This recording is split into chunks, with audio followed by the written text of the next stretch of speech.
And ladies and gentlemen of the jury, the prosecution is not going to get that man today. No, because I'm going to get him.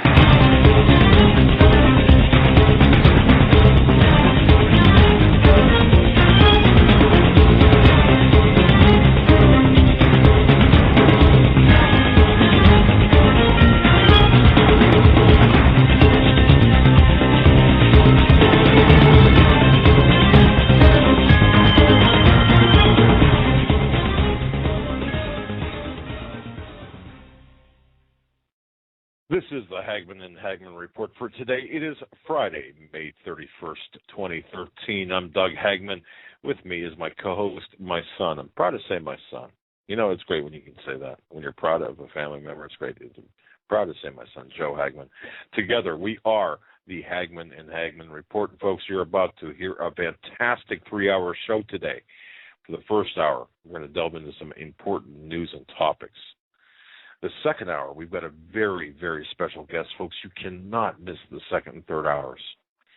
A very special guest, Pam Killeen. Pam Killeen, we'll tell you more about her when top of the second hour. But she's a health and wellness coach. She's written a book about addiction. But she, look, if you're suffering from any kind of illness, chronic illness, you got to listen to what she's got to say. I mean, from chemtrails to chemical addiction to chemotherapy to zoology. I mean, you just got to. She has got the answers. And so much more than vaccines. Yes, the Codex Alimentarius food aspect, the nutrition being lost. You got it. And I just want to remind the new listeners just tuning in, we do broadcast live each and every weeknight from 8 to 11 p.m. Eastern Time. You can find us on the internet at HomelandSecurityUS.com. For those who were asking, look, we put up some links to Ricky Ray today. A lot of links. I want to thank Kim for sending the page of videos of Ricky Ray's videos, which helped out tremendously. Kim, if only I would have checked my email earlier. And thank you, though, for doing that. I want to just welcome new listeners, or listeners, I should say. Wilfred in Virgin Islands, I want to give you a special hello. Matt, of course, in Cedar Rapids, Iowa, I want to say hello to you as well. Thank you for tuning in. We appreciate your listenership. And I want to thank, too, you know, folks, this is the last day of the month. And the first day of the month is tomorrow. You know, our mortgage payments are usually due tomorrow, unless you're like most of us that have to take advantage of the 5 or 10 day grace period that we or rent have. Or rent, right? Rent, mortgage, whatever you got, car payments. You know, and I just want to say, I just want to thank you for those who have helped us stay on the air this month. I just want to give a very, very, very, very special thank you for doing so. We are a listener-supported broadcast, period. Well, we do have advertisers. I shouldn't say listener-supported broadcast, period. We have advertisers. And one of the advertisers, special advertisers, American Survival Wholesale. I want to give them a special thank you because they did a lot. They did a lot for us this month. What they did was they took a portion of their inventory and basically sold it. I'm pretty sure they sold it at a loss. If you really want, I mean, that's my belief. Seriously. But American Survival Wholesale, I do really would like everyone in the market for survival equipment, which includes emergency grab bags. And I've got to get one of these. Like I said, I used my on a situation I had earlier. I used my daughter's old I think it was high school book bag, but they have grab bags, emergency grab bags, which are fantastic. We'll talk. We'll give them a shout out later as well. But I want to thank everyone who has helped us, and a very, very special thank you to a very special man. I'm not going to name him by name, but he took the time to meet with us this month. In retrospect, you look back over the month, he took his time to meet us, and at great expense to meet us, Joe and I. And we were humbled by that and are humbled by that. Now, I also would like to ask your prayers for a friend of ours, his son. His name is Timothy. I'd like you to pray that he does find the Lord. He's a Christian, but pray that this young man who's searching, he finds the Lord, and just say a prayer. Just keep him in your prayers to find the Lord. But I just want to say thank you to everybody that we've met and we've talked to and that we've had interaction with. And from the bottom of my heart, we try to get on our thank yous for your assistance, like right away. We try to do that right away. If for any reason something that gets rerouted in the mail or you put in a bogus address, sometimes people do that. I just want to say thank you if you haven't gotten anything, which you should have, either by email or by postal mail or whatever. I just want to say thank you so much. It is. We've got a long way to go. We are growing. We're growing together as a family, and I've got to tell you, folks, just from conversations over the last 2 days, Joe knows I was just totally wiped out here in the last couple of days. We're getting information about how quickly the system is going to break down. Folks, please, if you do nothing else, you don't have to listen to us, or you don't have to put your belief in us. You shouldn't put your belief in us. You should verify everything. That's right. Now, V and Steve Quayle are going to be on. The Guerrilla Economist and Steve Quayle are going to be on. What you heard was me almost knocking my coffee onto my keyboard once again. Steve Quayle and the Guerrilla Economist are going to be on Monday from 9 to midnight. We verified that today. And I'm excited about this and a little bit apprehensive, too. You know what, Joe? You get a little bit apprehensive when you start hearing about things like Japan. Remember, he was talking about Japan, and we heard that Japan, the Nikkei index, kind of blew out. The bottom blew out. Yes, yeah. They had the lowest stock market drop since 2000, or the market drop since 2000. Yeah. They're publicly announcing their deflation or inflation through printing, much like the U.S. has been doing. I got to tell you, man, I look at this news and it's almost like it hits you in the gut. It's like a gut punch, and sometimes you just don't want to hear it. And but you've got to come to grips with it. And one of the ways, and Joe has always been a very important part in this, is to bring Scripture into it. And Steve Quayle and Pastor Langford and others that we've had on, bring Scripture into it. We're going to win this battle. You see, that's the thing. We're going to win the battle. We know as Christians who's going to make it. We're going to make it. And it's kind of, as I watch, sometimes, we have to watch the news, whether it's Fox or CNN or MSNBC or the Bloomberg News Channel. We have to, assemble all this information. Sometimes I would just like them to wouldn't it be refreshing to get them to report from a biblical perspective at times? It would seem to me to be the case, but it would be a great way of talking about things. But of course, that's absent. But at any rate, don't forget Monday, 9 to midnight, new time. Steve Quayle and the Guerrilla Economist V, talking about the current economic situation, where we're headed. We're going to try to have him on as much as possible because of the volatility of the market. And I just want to point that out there. And one last thing before I toss it over to Joe. Folks, if you haven't done so already, please register to be in Apex, North Carolina. It's a week from tomorrow. Well, it's actually a week from today. Susan Price, Gold Star Mother of Aaron Kennefick.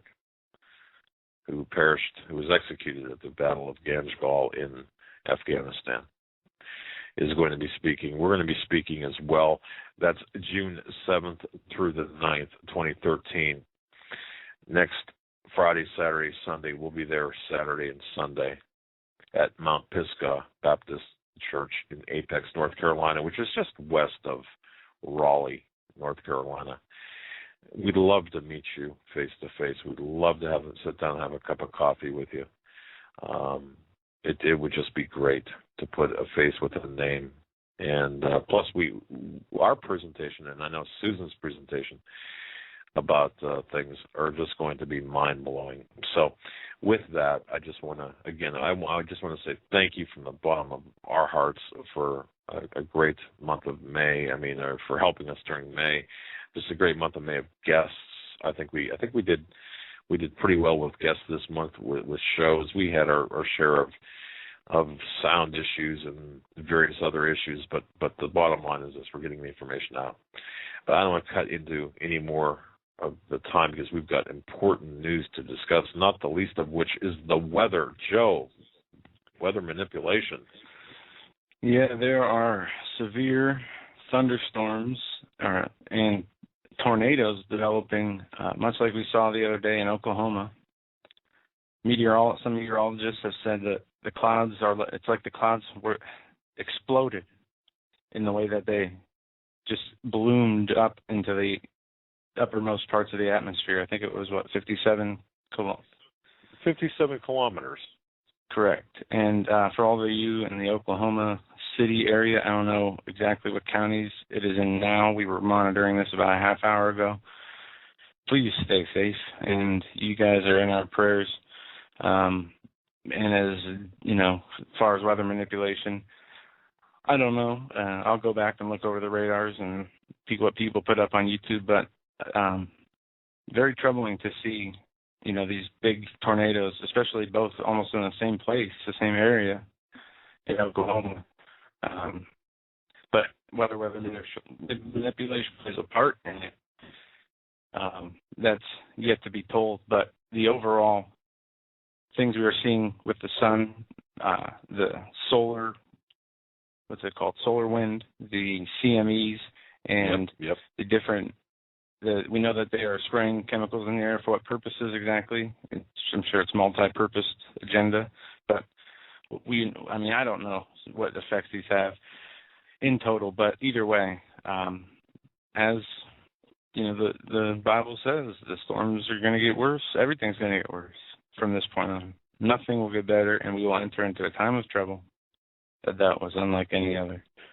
And going over some of the news that caught my eye today, there's a lot of news about the guns, gun laws, gun control.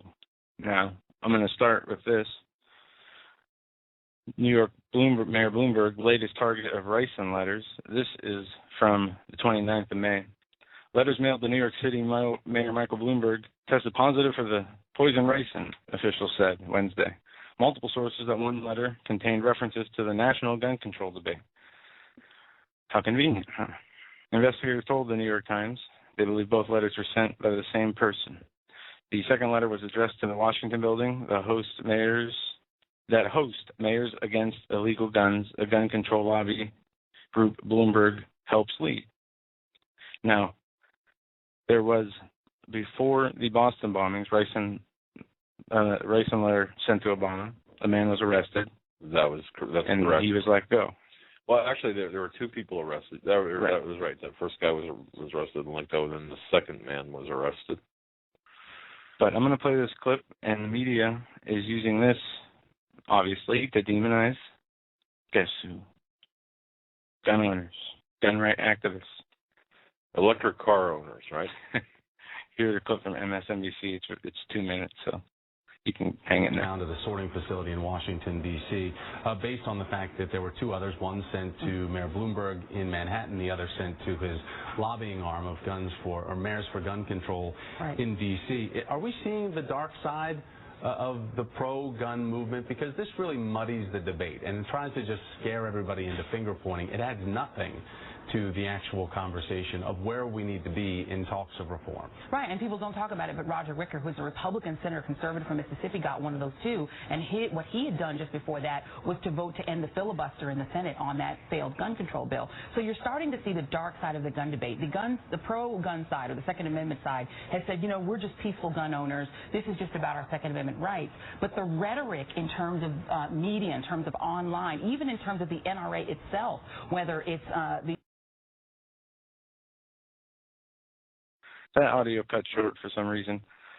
Don't know why, but what they are doing is they are demonizing the gun right advocates, as they do so well. And no further, at least to my knowledge, no further information from the second guy being arrested sending rice and letters to Obama came out. There's nothing that popped out in the news against that. We have all these scandals, obviously, that take control of the news cycle, but just very timely for certain agendas, like the UN firearms treaty that the Senate rejected. Well, Barack Obama on June 3rd is said to be going to sign the International Arms Trade Treaty that was rejected by the United States Senate. And if I am correct in my legal analysis of this, this is way beyond the scope of his authority. Well, no, the president's got he's got the authority to sign international treaties. The treaties have to be ratified by the legislative branch of our government. However, this is a case where we are ceding our sovereignty to an international. Well, of course, that's what by definition. Right, exactly. In most aspects. Okay, but the right. But see, once again, people are looking at this through the prism of this right-left paradigm that does not exist anymore. They say, well, it's not going to pass the Senate. It won't be ratified, so therefore it won't be binding. Folks, you have to understand, when the president signs on to a treaty, it changes the entire course of conduct for the country with respect to the issue that is being dealt with, in this case, gun ownership and small arms. So therefore, it's if you do the research on this, really in this case, the devil is in the details. It's the fine print that we are looking at. The bottom line with this is, by signing on to the small arms or the arms trade treaty, as it is called, the United Nations Arms Trade Treaty, the United States Obama is somewhat binding the behavior of the United States. But the treaty, once again, is not ratified or has not been ratified by the Senate, and most likely won't be by this particular Senate. But that doesn't preclude it from 2014 or 2015 or 20 or whatever. But what it does is it manages our behavior. We act as a country, as a nation, as if we are compliant with the treaty. It's almost a difference without a distinction, but I would urge everyone to understand. Don't fall for the right-left paradigm or the Republican-Democrat. Well, it's it since the Senate didn't ratify it, it's not going to look. Don't fall for that. By Obama's signature, it does have an effect on our conduct of our country. Just understand that. So, plus, it has absolutely no benefit to us. And just to make matters worse, Joe, this is what they were.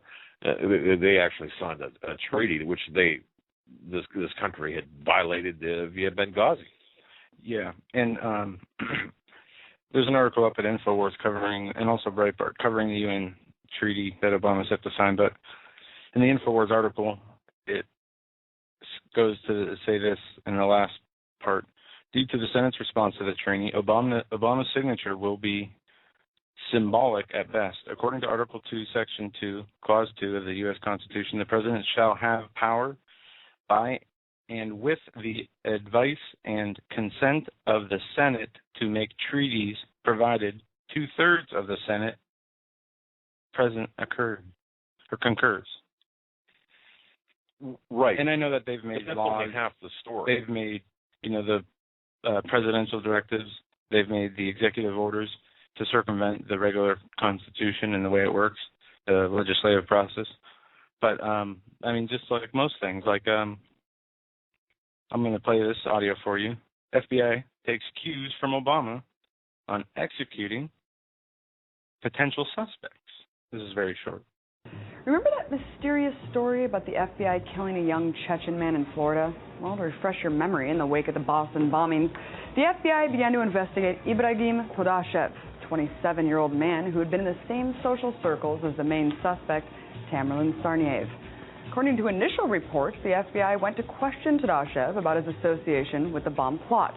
That's when he allegedly went crazy, proceeded to pull out a knife and stab one of the agents. The FBI then shot and killed him, of course claiming it was an act of self-defense. But before I go any further, let me just say that this alone is unacceptable. We have no idea what this man did or didn't know. And to make matters worse, 2 disturbing revelations have just surfaced in the case. Not only was he shot dead, but according to the autopsy, he was shot 6 separate times with 1 bullet to the crown of his head. And guess what else? The so-called knife that he was wielding never actually existed. Yep, according to law enforcement officials, he had no weapon. He was unarmed when all of this went down. So, let me get this straight. Multiple FBI agents killed an unarmed person of interest instead of simply apprehending him. But I guess we shouldn't be surprised when authorities choose to summarily execute alleged suspects. After all, they're just taking a cue from the president. That was a good one. And that is the truth. They are taking a cue from the president with his expansion of the drone program, not just in the amount of drones, not just in the countries or the killings. They are everywhere. They're in the U.S. They are in 30,000, and I'm sure there's up to 5,000 to 10,000 right now.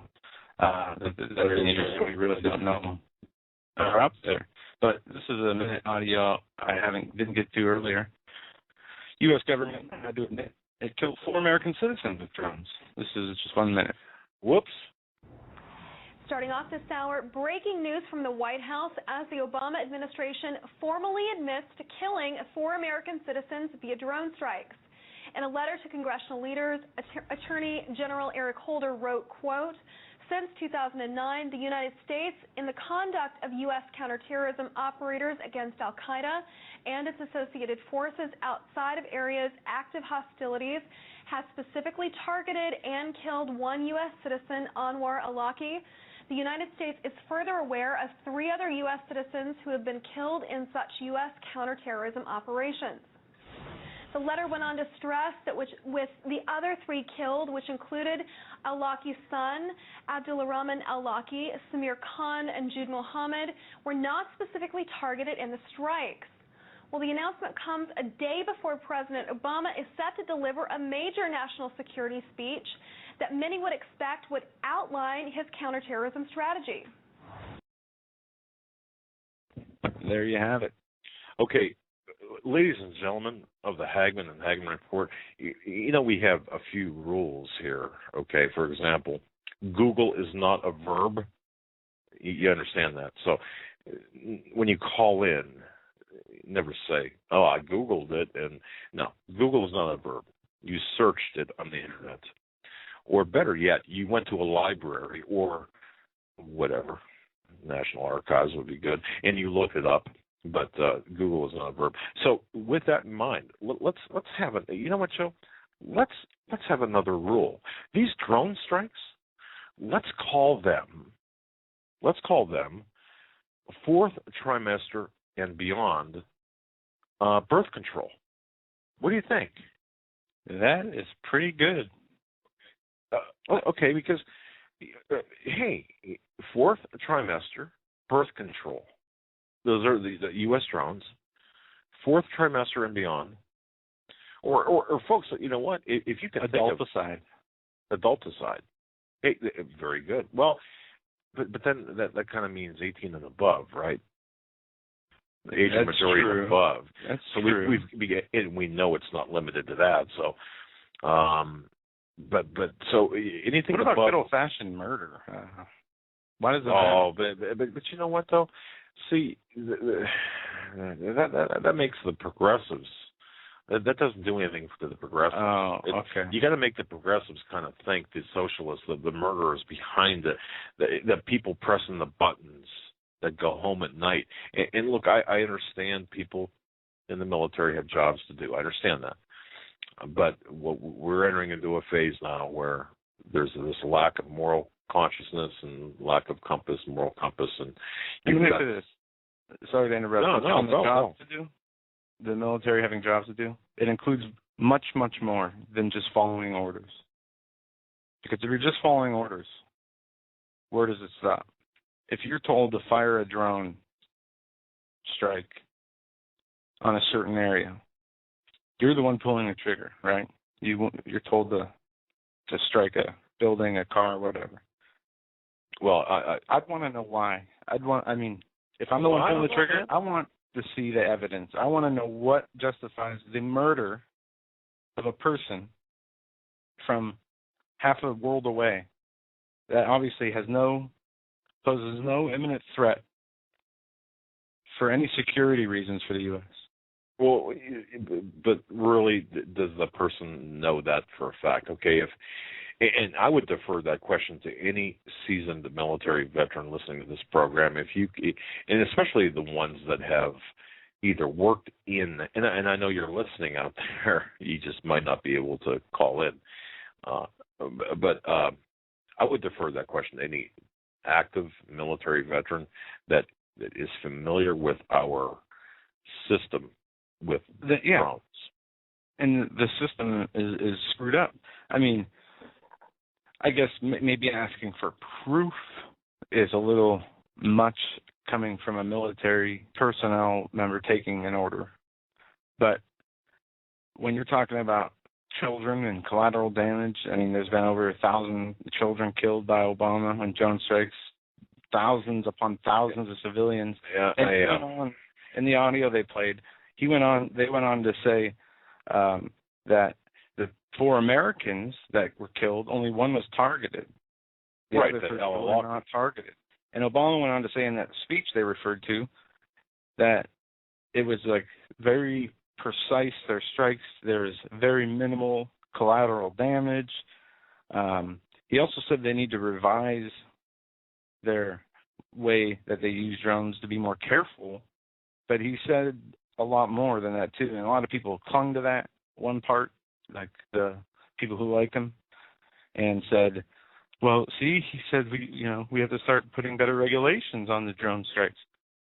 That's political theater, like the ricin letters, like the Boston Marathon hype, the anti-government, right-wing, fringe, baby-killing religious zealots that are the problem of the whole world. Well, what really concerns me, too, is the extermination of Anwar al-Awlaki, the American citizen, the murder of this man. We had him in custody twice. In fact, but he was a bad investment because we sent him to school. Is eating dinner with generals, military personnel at the Pentagon considered in custody? Is that considered in custody, or was that extra? Last meal? No, actually, that was wasn't. Yeah, folks, the story about Anwar al-Awlaki. Okay, but Western. I had written an article back in 2010, October 21st, 2010. Western Jihad, Anwar al-Awlaki, and the Saudi factor. Folks, if you can, or if you would, I would urge everyone to read that article, because you see, Catherine Herridge of Fox News revealed that a Pentagon official invited al-Qaeda terrorist Anwar al-Awlaki to a luncheon of military brass at the Pentagon in the wake of 9/11. A heavily redacted 302 or FBI interview form was posted at Fox News, by Fox News, that is, that provided just enough information to confirm that he did infiltrate our military headquarters, the Pentagon, by invitation. folks, we are a captured operation. But, here's the thing with this. That's a bad investment of American taxpayers, $60,000, because I don't know how much the drone actually cost, or the missile, the Hellfire missile that was used by the drone. But you see, taxpayers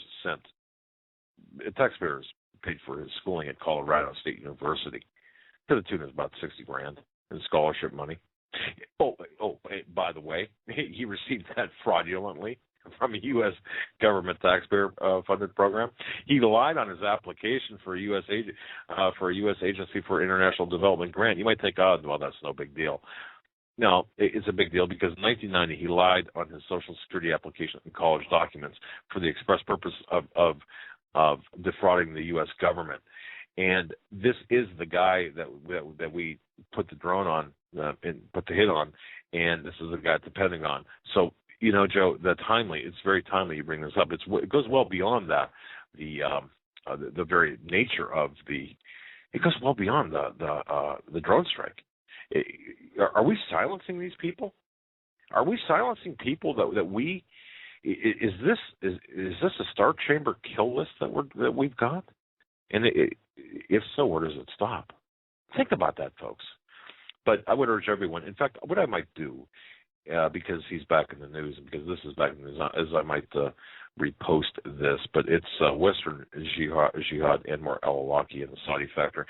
All you have to do is put in al-Awlaki, and that's A-L space A-W-L-A-K-I in the search site, or search box of the search site, and you'll find the story that was written on the 21st of October 2010. Get the lowdown on this guy. And he was in custody for prostitution, or soliciting prostitutes. My goodness, he was associated with the... This devout Muslim guy? Oh, yeah. Uh-huh. Oh, that's normal. And the Investigative Project on Terrorism noted that the U.S. Census Bureau had been paying, by the way, the Dar al-Hijra Mosque, which he was associated with, $23,000 per month since November of 2008 to rent space in one of its buildings. Did you get that? The U.S. Census Department was paying the Dar al-Hijra Mosque about $23,000 per month for a period of about 2 years to rent space in one of his buildings. Al-Awlaki figures into that deal, by the way. Now, or did figure into that deal. Once again, was that drone used to kill an enemy combatant? As you point out, Joe, a potential threat, or was it to silence him? Because we did have him in custody. In fact, at the airport, we had him in custody in Washington, D.C. And they were told to let him go. Or, I'm sorry, at JFK Airport. I'm going to be very accurate with this. In custody. He was on the payroll. He was on probably on some of the military teams that were conducting operations in other countries, and his usefulness maybe ran out, and that was that. You don't eat dinner at the Pentagon. You don't eat dinner at the Pentagon with military generals after 9/11 when you're one of the top fugitives or wanted people in Al-Qaeda. And if that's the case, that goes further into what I was talking about, how there are Islamic radicalness. There is Islamic radicals out there. There are Islamic radicals out there. But the people who seem to be, even the alleged 9/11 terrorists, were said to be in strip bars doing drugs and drink. I mean, that's like saying you're a Christian and committing this is similar kind of acts and having the backstory of, being at strip clubs before you did it, doing drugs before you did it. Is that really a Christian? No. And it just shows the level of, and last night I told you I went through and read that report from Iron Mountain again. Yeah, which surprised me. We lost. I spent like 2 hours on that. Yeah, we didn't talk much after the show last night, and it's been hectic here as we prepare to go to North Carolina, and we want to make sure everything is that we provide.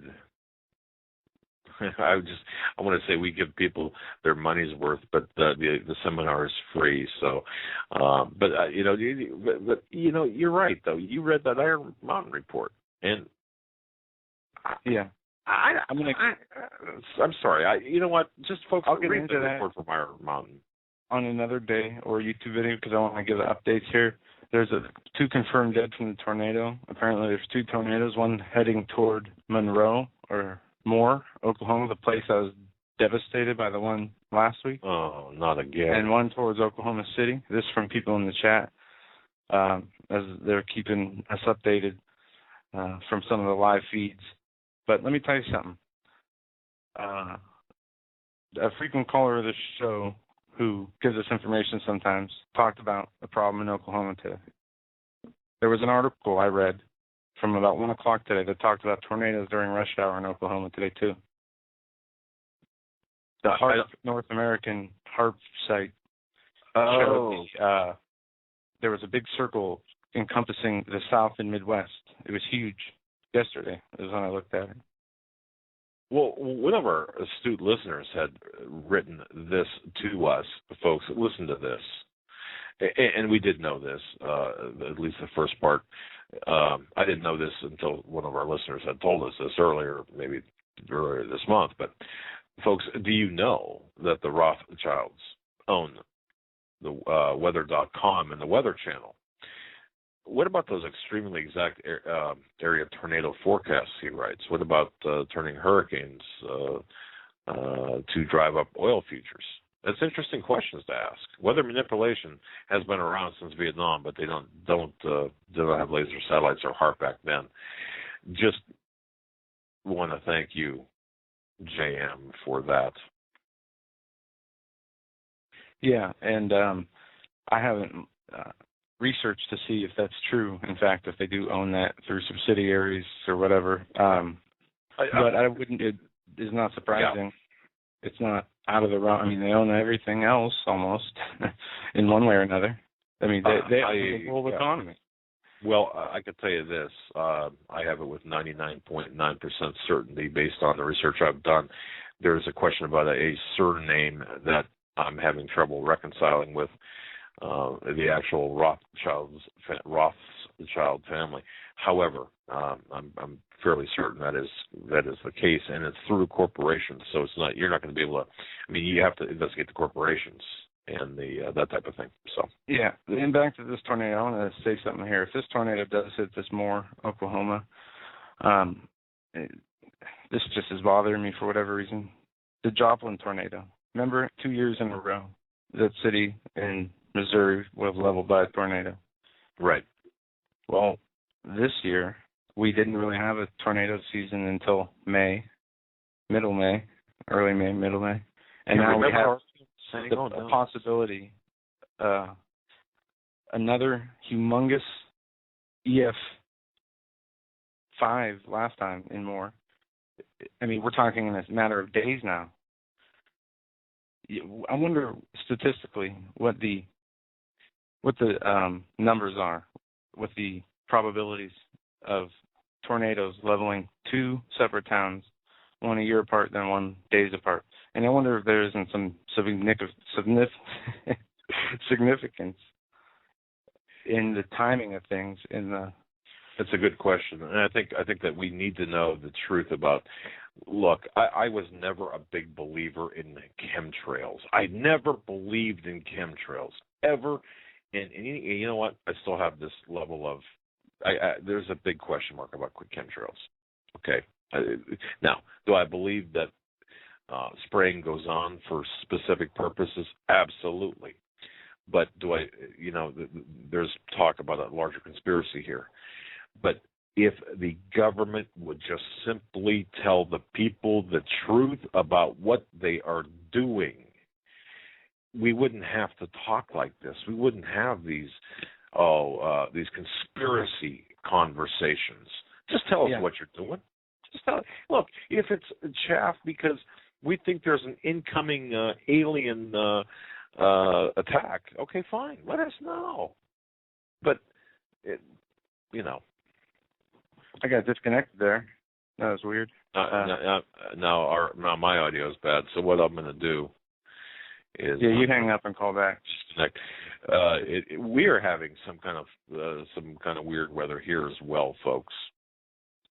So let me just redo this. Yeah, we have two thunderstorms. Thank you, Larry in Buffalo, for letting us know. I haven't checked our weather, but two in headed. Joe, you're coming across real muffled. I don't know how. Okay, I'll hang up.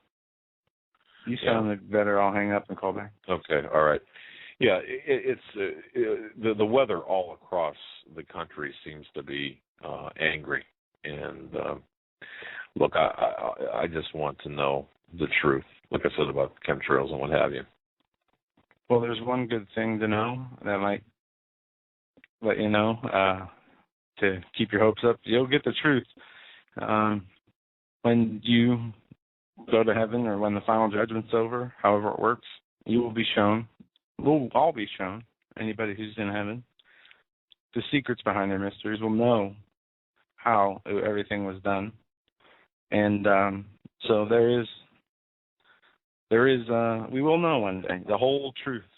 It will be revealed to us. It's evident in Scripture. And I'm sure of that. Now, speaking of truth, folks, I'm going to sneak in a story here. I didn't even tell Joe about this, but I just want to sneak this in real quick because it's important, I think. I don't know if you've heard about this, about the IRS targeting of conservative groups. No, never heard of it. Well, this is just the tip of the iceberg. We all heard about the IRS targeting 501c3s, right? Or the Patriot groups. I'm sorry, Tea Party, holding them up. Right-wing, conservative, Tea Party, Christian organizations. Right. It's now been reported that they have ignored the Senate's deadline to answer questions. Right. And Eric Holder, I have an audio to play. Okay. This between, I think, Ed Henry of Fox News and Jay Carney battle over Holder lies. Okay, let's play that now, if that's all right with you. Yeah, and I don't know. I have a lawmakers probe whether Holder lied clip that I don't know if we ever got to, but it's now known he did lie. And here is it's 1 minute 35 seconds. It sets up what you'll hear in the press conference. What's interesting is a lot of pressure on the Attorney General because of the James Rosen search warrant in terms of emails and phone records, etc., and whether or not he told Congress the truth about that back on May 15th, before the public knew that, in fact, all of this had happened. The Attorney General had gotten a question from a Republican congressman about, in general, the possible prosecution of reporters, and at that time, Attorney General Holder testified on the Hill that, in fact, he had never heard of anything like that he had never been involved in anything like that. This is raising questions about whether the Attorney General told Congress the truth, which is why Jay Carney got a series of questions about it today. Take a listen. Was he not telling the truth on that point? He was involved in it. Involved in what? He signed off on the search warrant. Maybe give us unindicted code. Are you not involved after signing off on the search warrant? Again, I would refer you to the Justice Department. But you guys are conflating, the subpoena with prosecution, and I think that it is. Again, I would point you to what the Attorney General said. But it is a technical accuracy you're holding on to. I'm not. I'm saying that based on what I've seen in published reports and what the Attorney General said, I don't see the conflict, but I would refer you to the Justice Department. Now, what basically Jay Carney is saying is that since this was hypothetical, basically in his eyes, because the Attorney General never intended to actually prosecute James Rosen, he was telling the truth on Capitol Hill before all of this was revealed. Yeah, that's why he signed or got a search warrant for the reporter and his family and other reporters. But so they got taps on their phone. That's why he signed search warrants for more information. All because of what? There was information that was let go, right? That they didn't like in the public realm. And how dare you disclose information that they say is, pertains to national security when really it pertains more to their appearance and their crimes. Well, as we see this unfold, folks, there is a broader crime taking place here. First of all, you're not getting any answers from Carney. Next, you're not getting any answers from Holder except lies. Now we are looking at a situation where the words like Tea Party or Patriot, in their names, the IRS was, looking at them and holding up their 501c3s or putting them to extra scrutiny. Well, guess what? It goes well beyond that. It goes into, and Cheryl Atkinson, to her credit, from CBS News, had reported on this. She stated the case, of course, goes well beyond the IRS. For example, one business that was associated with anti-abortion, or pro-life, shall we say, was harassed by the FBI, ATF, OSHA, and other businesses as well. Anybody who picketed, for example, Planned Parenthood, was targeted. So, folks, we need this is a RICO, an organized crime investigation. We need a RICO investigation. We don't need a special counsel. We don't need anything more than a RICO investigation into this. That's what I'm going to flat out tell you. This is because it's, and oh, by the way, who do you think maybe might have been involved in the early stages of this? Look toward Rahm Emanuel. Look toward Valerie Jarrett. You see, these are communists inside the gates of our country. Rahm Emanuel, during his time at the White House, don't forget about him. Just because now he's the godfather of Chicago, or the mayor of Chicago, don't forget that he was involved in the early stages of things like this as well. But right now we're talking about a specific centralization of a socialist government. We have a dysfunctional government that we need to clean house, and that's where it's at. It's when the IRS was started back in 17, it was all about centralization, or whatever year, 1913 or 1917. It was all about centralizing. When it was 1970, it was all about centralization of records. You have to decentralize things, otherwise we're going to have bigger problems quicker. And I think, too, we're going to be touching a little bit about this on Monday as well, not about the IRS scandals or crimes, but about the centralization part of the economic things, which ultimately where it's headed. So they are centralizing things. Excuse me. And just one thing I want to read. I was going back through the challenges from the sidelines, the West Point PDF on the Understanding America's Violent Far Right, and in section 4.1, there's this paragraph I'm just going to read. To decipher the current landscape of violent American far right, a data set was constructed specifically for this study. The data set documents all violent attacks that, number one, were perpetrated by groups or individuals affiliated with far rights or associations, and or, number two, this is the important one, were intended to promote ideas compatible with far-right ideology. Many scholars treat these acts as terrorism. So now, these are thought crimes. Folks, did you hear what he said? These are thought crimes. Wow, this goes well beyond anything, the 1984 scenario. These are thought crimes. And I have all this stuff I copied and pasted from different PDFs to a Word document. I'm trying to put a good report together on how they're really coming after the far right. But all the news, and we got about 10 minutes till we go to break and have our guest on. And I'm just going to read off a few headlines. I want to touch on what some of the people are reporting on the storm, because it seems to be more important than these headlines. One, police selling guns from a gun buyback program. Also, California lawmakers okay dozens of new gun control laws. You have court uphold rifle sales reporting requirement, which are reporting on any border state, anybody who buys a rifle, their name and information will be given to the ATF. That's now law. Joe and ladies and gentlemen, please understand this is all about, they're going to take your guns from you. They're causing an artificial ammunition shortage. I was talking with Steve Quayle yesterday. We were talking about this. I was talking to my source about this. They're artificially manipulating your ability to defend yourself by taking ammunition off of the market by their ammunition purchases. Steve had sent me a PDF of an order, and I asked him, I said, what's this all about? He said, it has to be because of the calibers and stuff, the amounts to limit the ability for us to defend ourselves, because these were not 9mm or 40 calibers.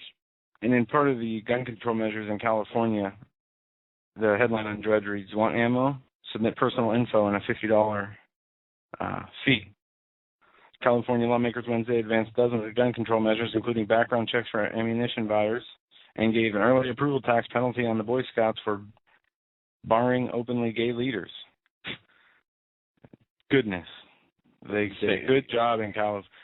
What a great state. When I see those commercials when I used to have TV with Arnold Schwarzenegger, come to California. That was actually a pretty good. I wasn't even trying, and I don't do impersonations. But wow, who would want to go there? Who would want to go to New York? I mean, I'm not even going to hunt or fish near state lines anymore, because I could end up in a state where my gun is illegal because of the amount of bullets it holds. What country do we live in? We live in a country that is in the death jaws of tyranny, and this is what it looks like before it crashes. Exactly, and I want to share too, if I may, I'm going to share with our audience something that happened to me yesterday. I'm not going to get into the exact. I have to redact certain things, okay? But I was talking to my source last night, and he said, you got to do an entire show on this and some other things. On the 30th of May, yesterday, I was talking with someone on the phone. I'm just going to leave it at that. And our conversation was very specific. It was about the implementation of martial law and some other things. All right. Now, folks, have you ever had this happen to you? You hang up the phone, and all of a sudden you get like a ring back. You know what I'm talking about. It's just kind of like those people that still have normal hardwired landline phones. And especially when you had the old rotary phones, that used to happen quite often. Of course, Joe, you don't remember those. But anyway, this is what happened, and I'm just going to be very quick about it, because I did some investigation on this, and I found out what's going on. So I just want to share this with our listeners. Do not be surprised if this happens to you or when this happens to you. I was on the phone with somebody. I hung up the phone. Once again, it was nothing special. The conversation was nothing special. It was and the person was no one special either. But when I hung up the phone, I got like a ring back immediately, and it was like a chirp more than a ring back, I should say. It was kind of an abbreviated ring back. I looked at my caller ID screen, and on my caller ID screen was UT NSA data rec CTR. Okay. Did you post that paper anywhere on this? Absolutely not. Okay. I'm not going to. What I did was I did write up an affidavit. I have an affidavit that I filed, but the actual contents of the affidavit are going to remain undisclosed. But I filed it for my own protection. So on my caller ID screen, I see the letters UT, which short for Utah, NSA, Data Rec CTR, which is Utah NSA Data Records Center. Now, or recording center. All right. So what I did was I pressed the mute button on the phone, and I picked up my phone. And I heard, it was almost like the middle of a conversation. I heard in a male voice, it sounded like a recording, but I couldn't quite, it wasn't distinctive enough for me to tell. And frankly, I was surprised as heck to hear something on the other end. But I did write down what I could, and it was simply this. Here's what I heard. And again, I only heard part of the message. I heard your notification that the Utah NSA Data Recording Center successfully captured this landline communication under file number. And then there was a series of numbers. Refer to senior duty officer for access code under file number. Then there appeared to be like an alphanumeric number sequence that followed. Okay, so that now I'm not again. I'm not going to get into the particulars beyond that. But what I do is I check with someone who said, there are things taking place where your phone calls, all your phone calls, are going to be monitored. So, regardless of the content, but certain keywords will be focused upon and will trigger certain things. And this is going to, folks, this will eventually, or I shouldn't say will, this could eventually happen to you. I was told that this is, my question to the individual I asked, well, should I expect a SWAT team to come through my front window like Christmas Vacation?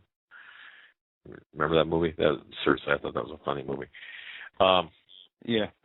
But no, apparently they are fine-tuning some things. So just understand that, folks. Everything you say, it's like a postcard. Yeah, I want to do this. We're up against the top of the hour here in a minute, but one of our listeners, Lisa, sent us a dream that had occurred between May 14th and May 23rd. And we don't usually read dreams on here, but I'm going to read this one. Children of the Most High God, this is your Lord and Savior speaking. My little ones, unbelievable events are in store now. I've warned for some time now, through my faithful servant and others, of the chaos that shall unfold and break loose. It comes now. Your world will never be the same. It is finished. It is set. What was spoken by my prophets shall come to pass. The manifesting of horror is upon you. Children, the damage, the loss, the devastation shall be worldwide across the whole earth. My fury comes like never before. My wrath is kindled and my fire unquenchable. No one, nowhere is safe, except those found in me. My children shall be kept alive. My people shall be nourished. They shall have, as the world has not. They shall be moved, as the world is shaking, and in a greater peril. The righteous shall be provided for, and kept until the day of deliverance. The departure of my bride from this wicked, forsaken planet. Children, it is time to remain prepared for the worst while expecting the best, for I am with you. I care for you. I am your source and your supply, with you until the end of the age. I want for nothing, and be able-bodied servants. Cherish what you have, for soon much of it will no longer be available. Access to resources shall be limited. Available funds will no longer exist. Prepare for a social collapse, and social disorder on a large scale. Have I not told you? This is it. That is the end. Those that believe there is time before them are foolish, slacking without regard of the urgency, the sign of the quickening before them.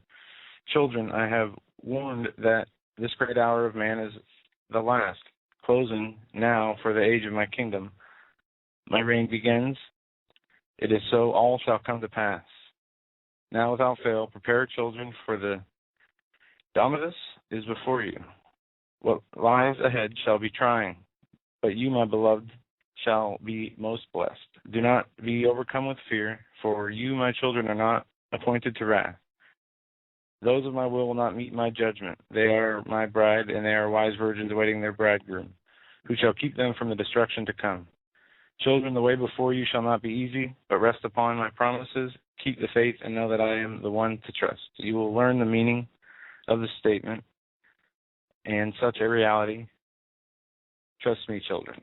Be not far from me, be ever close. The Spirit is moving and working in you like never before. Children, expect the unexpected, the unpredictable.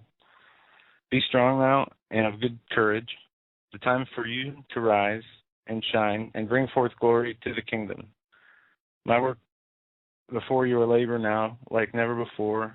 For my harvest it shall be plenty, for it is full. Be laborers and reap.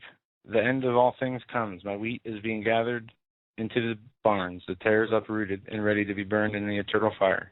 Children, I come quickly. Watch, there is no delay. That's from Lisa. Wow. Thank you, Lisa. Yeah, Lisa, thank you very much. And we've been getting more and more of that, but I just want to say this, folks.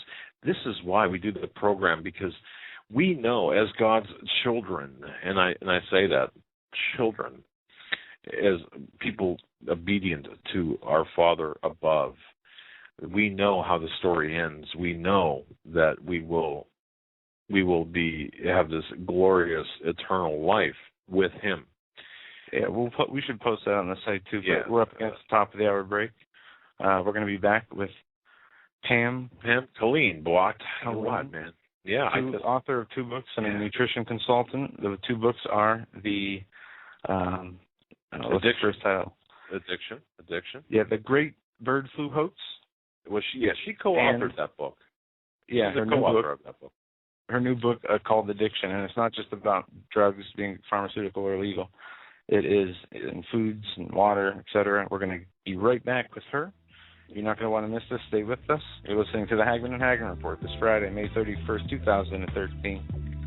Keep praying for those people in Oklahoma, please. And while you're praying, pray for an asset to our program, Marianne. She's having physical difficulties. Let's pray for this fabulous Friday edition of the Hagmann and Hagmann Report, the last day of May. Can you believe it? The last day of May, 2013. Boy, I remember when it was 1977 thinking, in the summer of 77 thinking, well, I wonder what 2000 would feel like. Anyway, folks, you're listening to the Hagmann and Hagmann Report on this live broadcast. I'm Doug Hagmann, co-host. With me in studio is my son, Joe Hagmann. Together, we are the Hagmann and Hagmann Report. And it's our distinct honor to bring forth as a special guest Pam Colleen. I've got to tell you, folks, if you let me just say this. Pam Colleen's website, home base, is pamcolleen.com, and that's P-A-M for Pam, K-I-L-L-E-E-N. Okay? She's a health and wellness coach.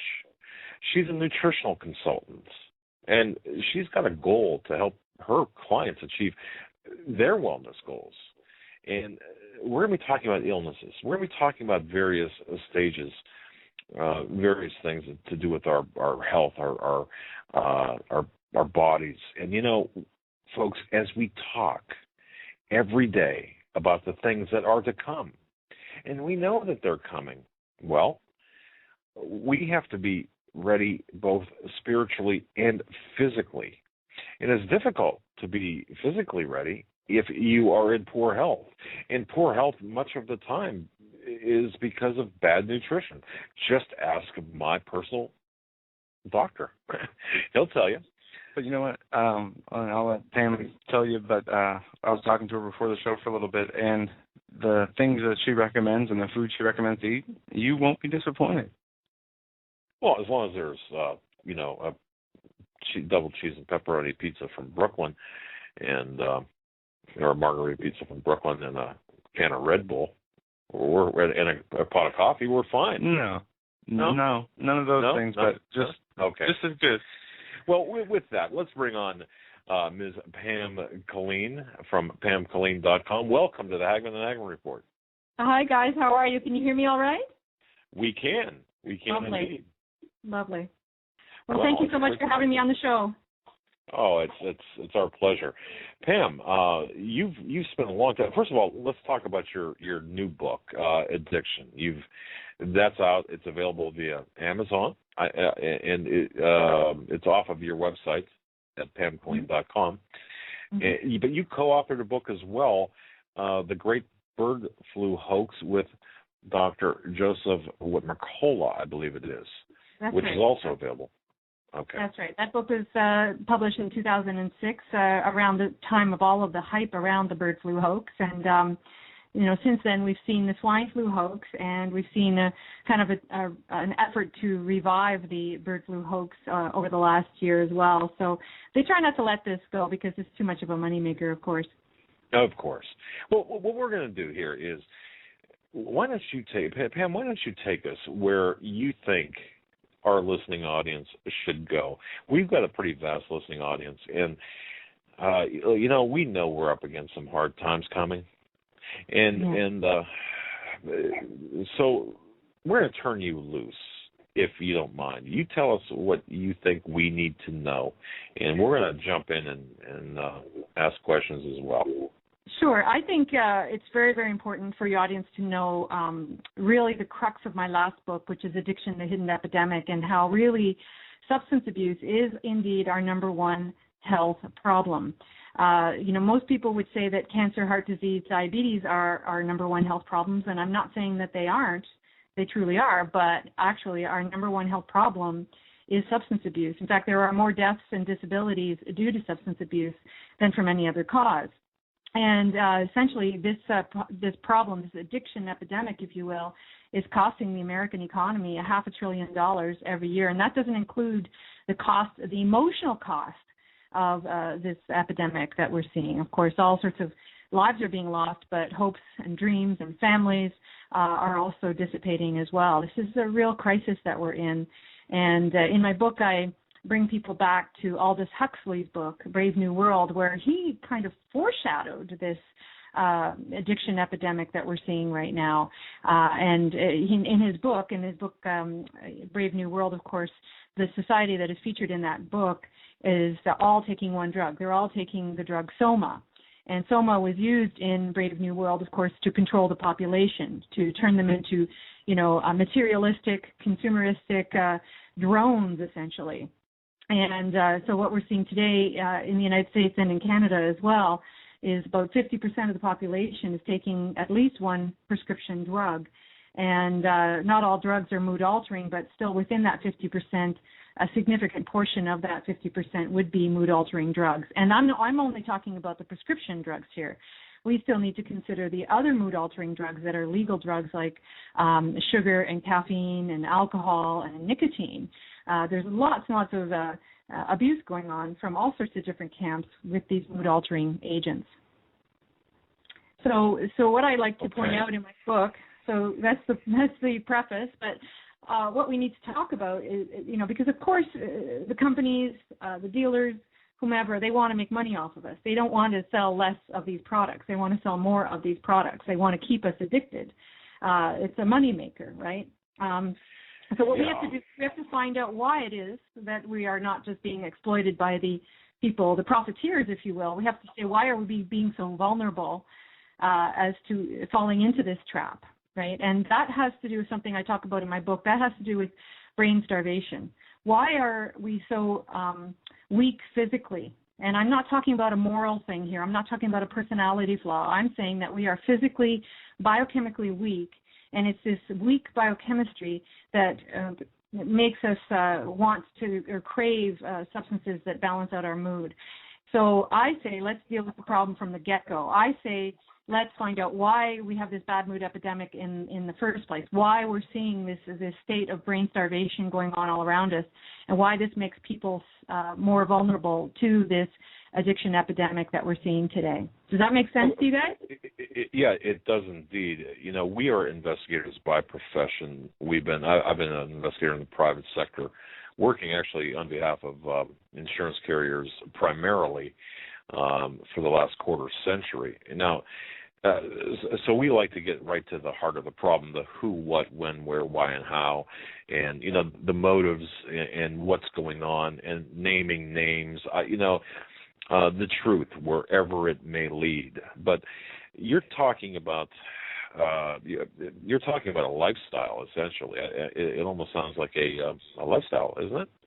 Well, what I do in my book is I outline primitive cultures, actually, where explorers had noted that they were very, very emotionally stable people. They were happy people. They got along. They're very cooperative, right? And these explorers would also notice the physical health of these primitive cultures. So not only did they notice in these primitive cultures that people were mentally very stable and healthy, they were also very physically stable.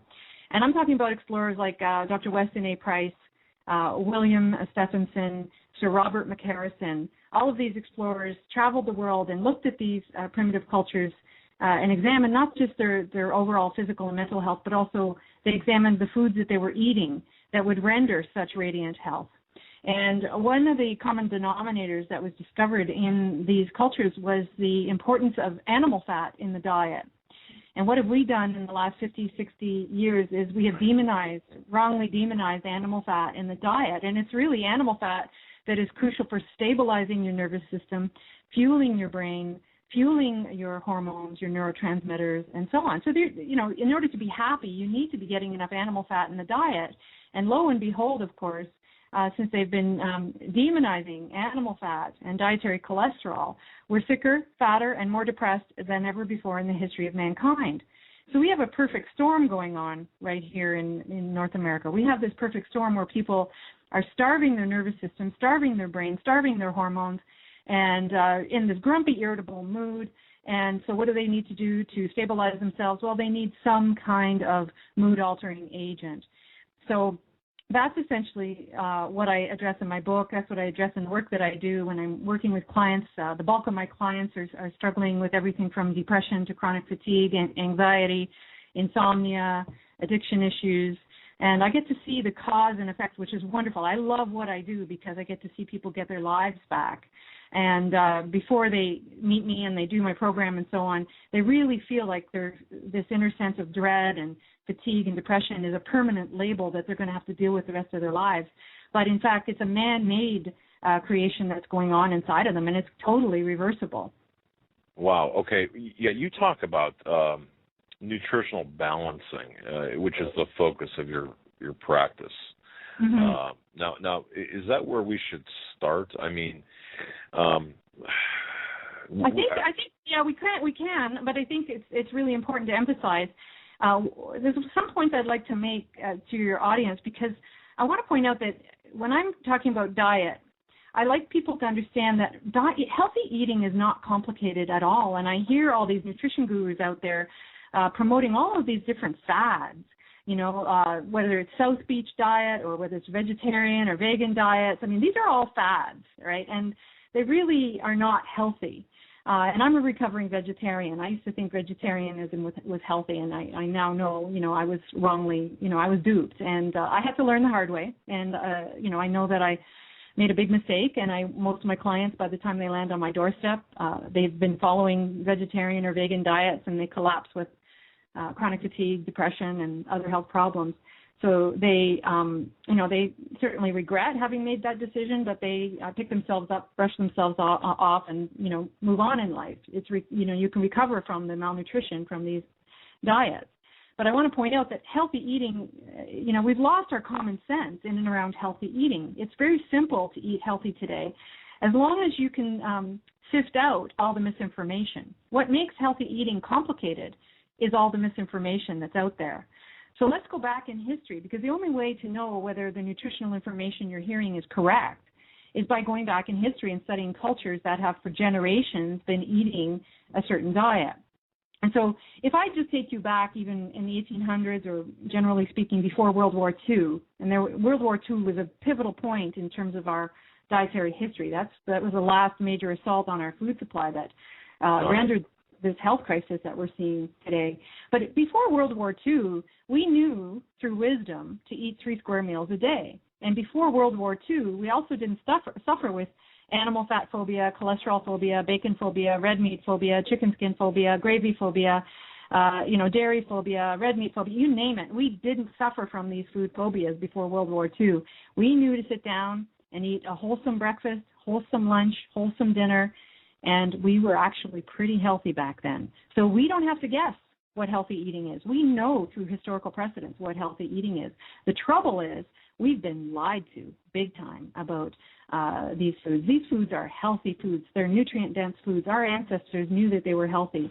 But some greedy multinational corporations came in on the scene and created some very, very clever marketing, bought their own industry-funded science, and demonized the wrong guys. They demonized the animal fats when they were really using this ploy. I don't know if you've ever heard of it. It's called negative nutrition. And the food industry is very good at using this marketing ploy. And what they do is they basically demonize the competition in order to sell their own products. And the politicians do this all the time, of course. Codex Alimentarius? Codex Alimentarius is a whole other ballgame. That's just a bought and paid for organization. It's all controlled by industry and lobbyists. I've gone to a Codex meeting, so I've seen it up close and personal how these guys operate. But Codex Alimentarius is essentially an organization that is destined to control our food from farm to fork. And I'm not joking when I say it's controlled by industry. But clearly, we know plant-based foods are easier to produce, easier to ship, have better shelf life, and are more profitable than animal foods. One of the big players in this food game is, of course, the edible oil industry. And the edible oil industry is really behind, this demonization campaign of the animal fats. And since we've been reducing our animal fats in our diet and reducing those precious, sacred fats that our ancestors had no phobias over, we've pulled those out of our diet and replaced them with these edible oils, these newfangled edible oils like canola oil, soybean oil, corn oil, right? These are the culprits behind many of the health issues that we see today, both physical and mental. So, okay, if I'm hearing you right, and if I can back up a step here, we're talking about a big shift from local farming to, Monsanto corporate farming, if you will. And isn't that true too? Since you mentioned oils, canola oil, wasn't that used for transmission fluid, like transmission oil? They used it in the Army on their equipment. Yeah, sure. It's Canadian oil. It grows. I'm in Canada. That's where they invented and grew it. Initially, was in Canada. But you don't want to ingest that oil. No, it's one of the things it will do is deplete your body of vitamin E. But the other thing you have to realize with edible oils is the nature of the displacement. So in using the vegetable oils over the animal fats, this is by default starving our bodies. Not only are these oils damaging us in terms of the cell membrane health, in terms of our nervous system and so on, hormones, whatever. These oils are very, very damaging, but pulling out the healthy oils that actually sustain our health, it's like we're getting a double whammy by using these vegetable-based oils over the animal fats. So it's really, really done us no service at all. And now, of course, we see a health crisis. We see that, my country here in Canada and the United States, essentially we're heading towards bankruptcy because of this healthcare crisis. When we look at the issues in and around addiction, substance abuse in particular, and how it's costing us, $500 billion every year, and that, the healthcare system is basically unsustainable. When we see that our children today, and this is where it trickles down, of course, over 25% of our children have some sort of mental disorder. Over 25% of our children have some sort of mental disorder. And they are addicted to these energy drinks, the coffee, caffeinated drinks in general. They're addicted to carbohydrates. They are it's a second and third generation of children that is fat and cholesterol phobic, essentially. So they are in a crisis in terms of their mental health. And so when these young children are put on things like Ritalin, Adderall, whatever the case may be, their mood issues, their behavior issues are not a Ritalin deficiency. They are a clear-cut case of malnutrition. And so when they're already having mood issues in their teens, for example, or younger, when they're already medicated at very young ages, What is going to happen to them is my question to all of these people out there that are, buying into this practice. What is going to happen to our children in their 20s, 30s, 40s, 50s? If they need Ritalin, if they need crack cocaine, essentially, at a young age, if they have to get through the day using a stimulant of some kind in their teens, what are they going to need to get through the day as they age? Because, there's going to be a level where, the Ritalin is just not going to cut it anymore, right? Why don't we just get to the root cause of the problem? Why don't we just look at their physical, look at their biochemistry and see what's really going wrong? And when I work with people and I analyze their biochemistry, I put them on a full program, get them on nutrient-dense foods, get them to return to the way we used to eat, especially before World War II.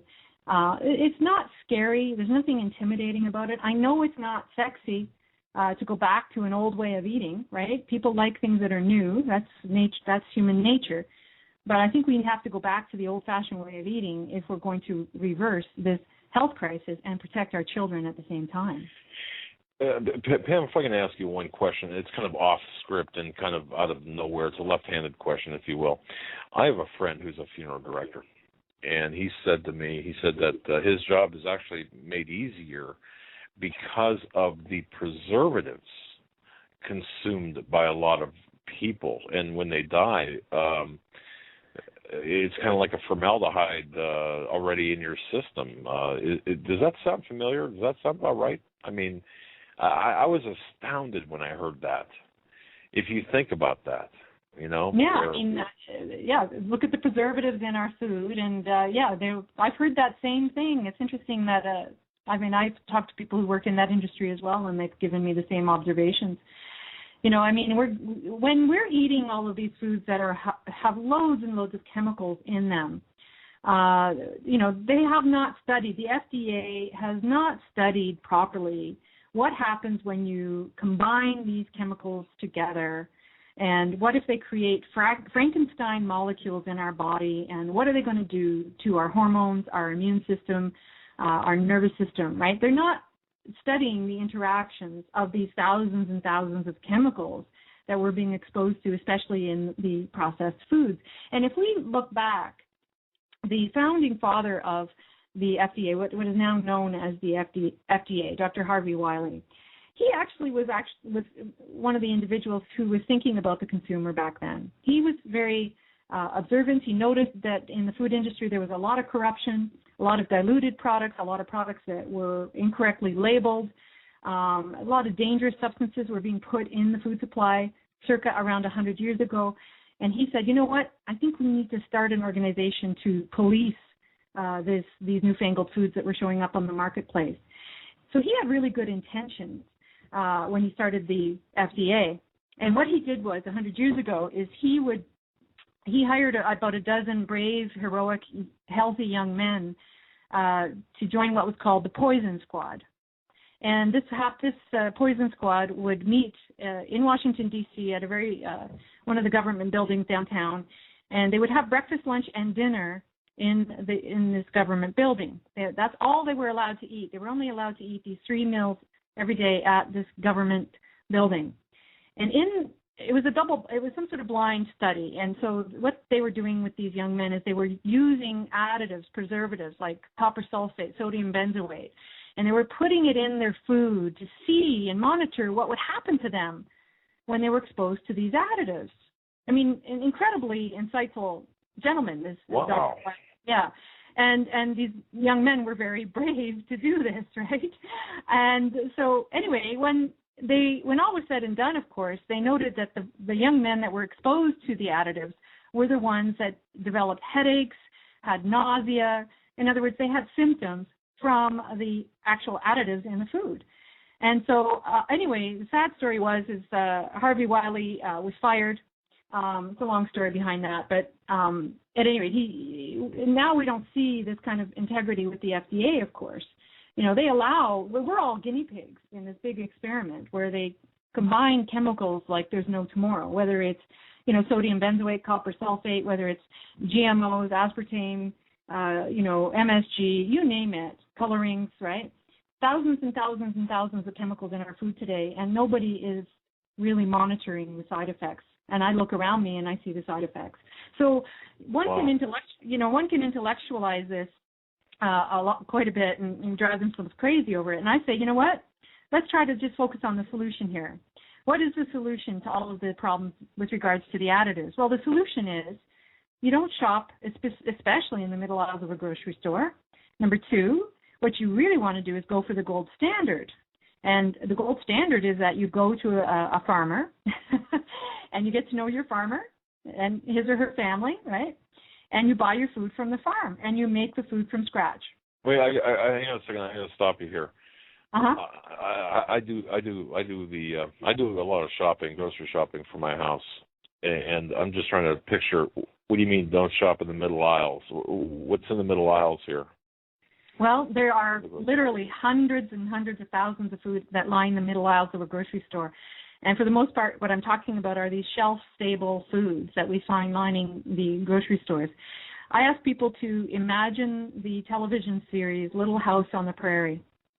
Okay, Laura Ingalls.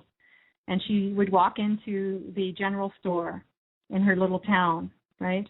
Imagine the general store. What was in that general store? What did they sell in that general store? They didn't have much in terms of food, did they?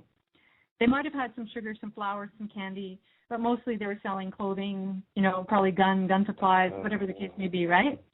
So they didn't sell a lot of food because most of us back then lived on a farm and we produced our own food. We had our own cows, so we could have the meat from the cows, farm fresh raw milk, pastured chicken, eggs, pork, whatever the case may be. We produced most of our own food back then, and these were the nutrient-dense foods that our ancestors knew to be healthy as well. So there was a pattern, in terms of generations knowing what was healthy, and we've lost touch with all of that because what happened, and I can tell you a little bit of the history about what happened, because if you imagine that general store in Little House on the Prairie, and we fast forward to today, a lot of changes that happened in our food supply not just were something that stemmed from the Industrial Revolution, but it also stemmed from World War II, you see, because in World War II, technologies were developed to create the meals ready to eat, for the soldiers, so that they could have something to eat while they were out in combat. And that same technology was used after the war to create these foods that we see in the middle aisles of a grocery store. So that technology was fine to help a soldier out in combat survive with, some sort of food. But it's not sustainable for the human body, on a long-term basis at all. And it's really tragic because around the time that these technologies were influencing what we now know as big grocery store chains, well, women who were the shoppers at the time, I'm not trying to sound chauvinistic here or anything like that, but women were the main shoppers back then in the 40s or 50s. And when they started seeing these newfangled foods show up on the grocery store shelves, and surveys were done on asking these women, how do you feel about buying these newfangled foods? Women would reply by saying that they felt ashamed of buying these foods. And then they were asked, well, do you have time to make food from scratch? Do you enjoy cooking food from scratch? And, of course, the women back then, over 90% of them would answer these questions and say, yes, I have time to make food from scratch, and I enjoy cooking from scratch. So the food industry was having a real problem because they needed to make money on these shelf-stable foods. They had shareholders that they had to please, of course. So what they ended up doing was they ended up financially influencing all of the ladies' magazines and journals and the food writers in the newspapers at the time. And the slant of all of their writing involved basically telling women that they would be better women for buying these newfangled foods, that they were inferior women for cooking food from scratch. And unfortunately, sadly, this habit of making food from scratch has largely been lost. It's a thing of the past, and I think we have to return to it. So it's like a Madison Avenue type of thing where it's a marketing approach, is what you're saying, on behalf of the industrial conglomerates, whoever they may be. So, okay. So what you're saying is, if I'm hearing this correctly, the answer is very simple in terms of getting our health back via nutrition. Just eat right. Eat the way we used to eat before. We'll say before everything changed in the 60s and 50s and or after World War II. Is that what you're saying? I mean, pretty much. And it's it's that simple. It's really very simple. And like I said earlier, what makes it complicated is the misinformation. So, when I have people who tell me, oh, I can't eat bacon. Bacon is bad. It joins the dark side. I'm like, well, my ancestors ate bacon and they were really healthy. Same thing with red meat. My ancestors ate lots of red meat and they were very, very healthy. And when I work with people who come to me and they haven't been eating these foods and I get them to start eating these foods, they start to feel better. Lo and behold. Wow. It's this phenomenon, this marketing phenomenon called negative nutrition, and it's been used for a long, long time in the food industry, and they know it works. If they demonize one food, right, if the chicken industry wants to sell more chicken, all they have to do is buy their own research to demonize red meat. Right? Well, you know what, Pam? I'll just share this with you briefly into the audience as well. In 2005, I had what they call a heart event. I don't know what that means, but ultimately I have like a ton of blockage, and I collapsed. And when I was testifying in court, and I spent 3 days in the hospital. They opened up my arteries, put stents in and such, and I developed diabetes at the same time. And so they forced my wife. Well, when I say forced, I mean it was a condition of the insurance. Well, you've got to go to these nutritional classes, but this was all no fat. They were teaching me how to eat the way you're telling me not to eat. But the thing I remember, they were always pushing the statin drugs. You've got to take medication to lower your cholesterol. You've got to take medication to control your diet, your type 2 diabetes. You've got to take medicine to control to thin out your blood for your heart.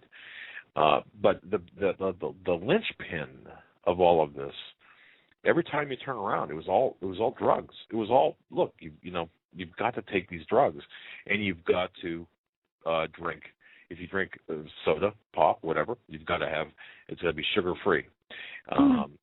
Everything's artificial. And all to lead towards more inflammation in the body. That's what they're doing. Is they're basically selling you a diet that is going to cause more inflammation and lead to things like diabetes, heart problems, whatever the case may be.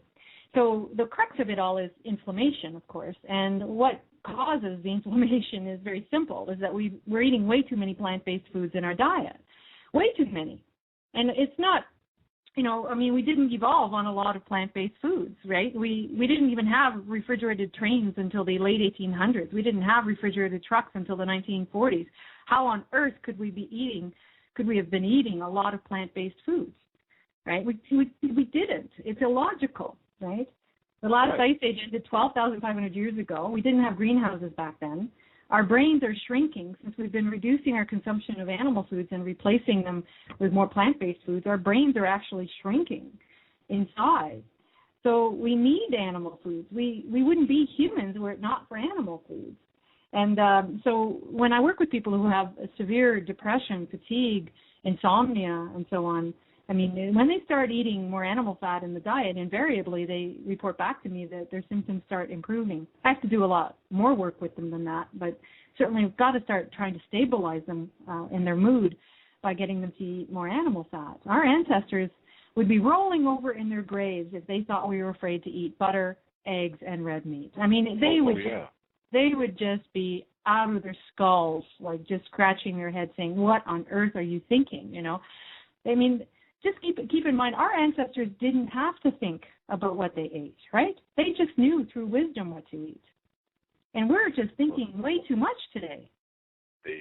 Yeah, it's overkill wow, exactly. I understand what you're saying. Well, all right, Pam. So what should we be doing here? Because we've got children with ADHD or this disease, if you will, or whatever. You mentioned this 25% of 25% of our children, yeah. Mm-hmm. Yeah, and there's something like 50 million American people who get that prescription. I think we went over. We had stories we read about this a few months ago. It's hitting a new high. Look at Prozac, right? Prozac, look at like 10% of women are taking Prozac, and a significant portion of men as well. Depression is our leading cause of disability. By the way, my wife should be because of me, but that's a different story. No, it's really not. I apologize. It's really not a funny subject because it's a problem. But all of so if I'm hearing you correctly, all of our mental maladies can really stem from nutritional deficiencies. Is that right?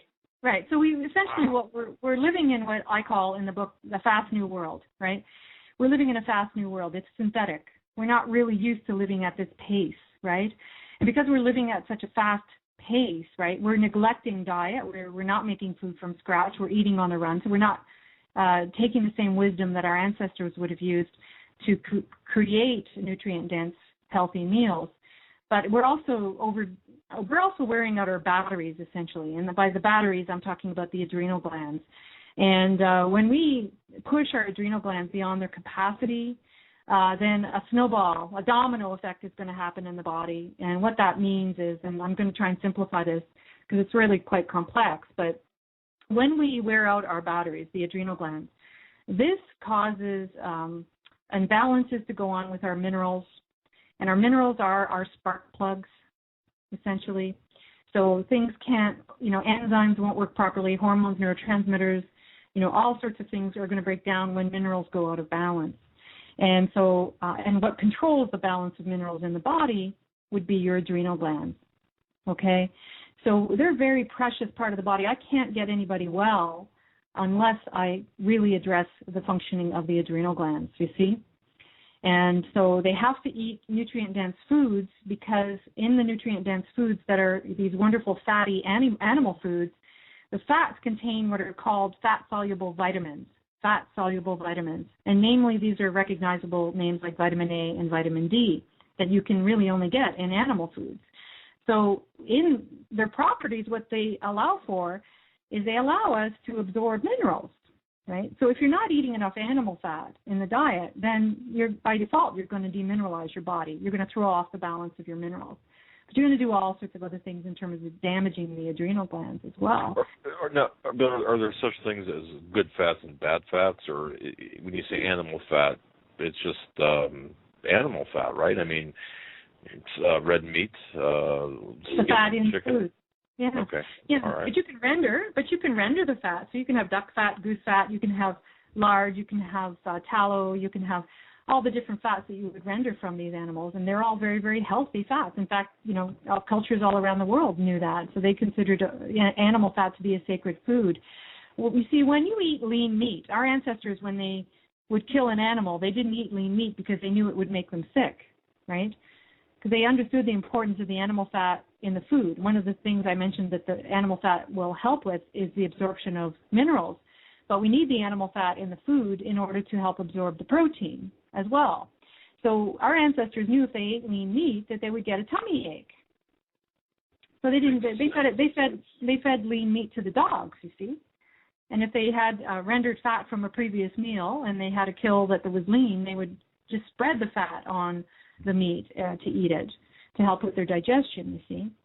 So in the history of mankind, we've never ever eaten a low-fat diet. And by low-fat, I mean a diet low in animal fat. Secondly, of course, the fat was always naturally occurring in the food. So we didn't separate it, right? So this is the problem with a lot of the liquid oils on the market, is that we can really overdo it, especially in the area. What we've seen in the last 100 years is because of the canola, soybean oil, and so on, we're eating way too much omega-6 fat in our diet, which leads to things like inflammation. Whereas animal fats, of course, they don't cause inflammation in the body. If anything, they reduce inflammation in the body. So very stabilizing. Pam, we have a bunch of listener questions, but I want to ask you this first to lead up to this. Now, the foods that you talked about that were grabbing off the store shelves, do these foods or the replacement ingredients that they have put into the foods, do they lead to any of these disorders like depression, anxiety, etc.? Well, let's look at the hundreds of thousands of foods that are lining the grocery store shelves today. What I always tell people is when I go into a grocery store, I can't see the real food at the back of the store. My vision is blocked by all these middle aisles, right? I mean, that's what they're doing is they're blocking us. You know, they get in our way. You understand what I mean? They're in our way. Just get out of the way. I want to get to the chicken. I want to get to the red meat. I want to get to the butter, right? Like, just clear out those middle aisles, and you can have better access to the real food in the outer periphery of the grocery store. But I understand your question, and it is a really good question. But the problem with analyzing the ingredients in the processed foods becomes, it takes us away from looking at the solution. It's a bit of a red herring because I think we could talk ad nauseum about the additives in the food supply and the health problems that will ensue because of these additives. So rather than focusing all of our attention on these culprits in our processed foods, why don't we just avoid eating them and look at the solution, which is to go to a farm and buy grass-fed beef, pastured chicken, pastured eggs, raw milk or raw dairy products, farm-fresh raw dairy products. You know, do it the way our ancestors did it when they were really, really healthy. Even up until World War II, we had a pretty good chance at being healthy. It was after World War II where things went from bad to terrible. Right. Now, you make a good point here, and I'm not sure how many people caught what you said, grass-fed beef. Why did we switch from grass-fed beef to, what do we feed now? Grains, right? Oh, my gosh. Bakery waste, you name it. I mean, they're getting garbage, these poor animals, you know. It ties a little bit into my first book, The Great Bird Flu Hoax, because one of the areas I touched on was the problems with factory farming. So it's a subject that's near and dear to my heart. I ask people fundamentally, you know, to do the best they can with what they have, because not necessarily all of your listeners may have access to pasture-raised beef or chicken or turkey or lamb or whatever the case may be. So I ask people to do the best they can with what they have. But the gold standard is going to be to connect with a local farmer and to go and inspect for yourself to make sure the chickens are outside, the cows are outside, the pigs are outside, et cetera, right? And develop a relationship with your farmer. And if your farmer is feeding the food he or she is producing to their children, that's probably going to be the food you want to eat. Yeah, I would think so. So, and there is a big difference between, obviously, and people are going to smack me upside the head for even asking this probably, but you go into Walmart, for example, these super centers with all the food and the chicken and the beef. There's a big difference between that beef, whether it's a product of the USA or whatever, and the local farmer you're talking about. You're talking about something that's probably mass-produced and versus something that grass-fed, right? Yeah, the key thing is when you're putting hundreds or thousands of animals clustered together in a small space, there's no room for health in that scenario, right? That's just poor hygiene, poor sanitation. It's just filth, you know, and it's just not a healthy, humane way to raise an animal. You know, to avoid animal foods because of this phenomenon, though, that's risky for the individual, unfortunately. You know, you still want to eat your animal foods. You just want to go out of your way to find a higher quality animal food. And that's where it does take a little research, potentially. Well, what about antibiotics, like in chicken and beef? You hear the stories about antibiotics. Mm-hmm. Yeah, I mean, they're given all sorts of medication. By default, like, I mean, they had to have invented antibiotics first, really, before they got into this massive factory farming setup that we see today, right? Where they needed the antibiotics in order to really facilitate the factory farm system, because they couldn't put all these animals together in these buildings without antibiotics existence in the first place. I mean, they give these animals antibiotics because they know that they're going to be sick.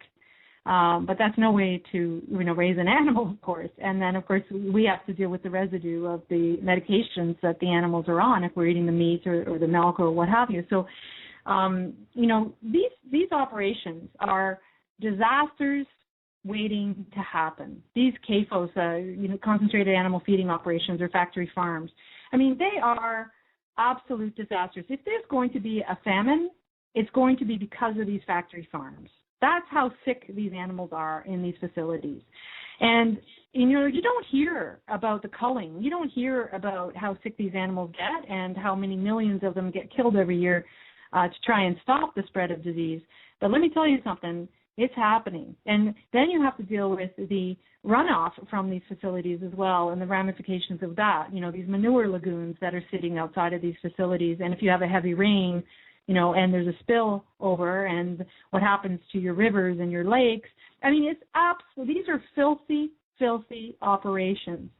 And they are largely coveting, the government, the media, universities are largely coveting the information with regards to just how risky these operations are.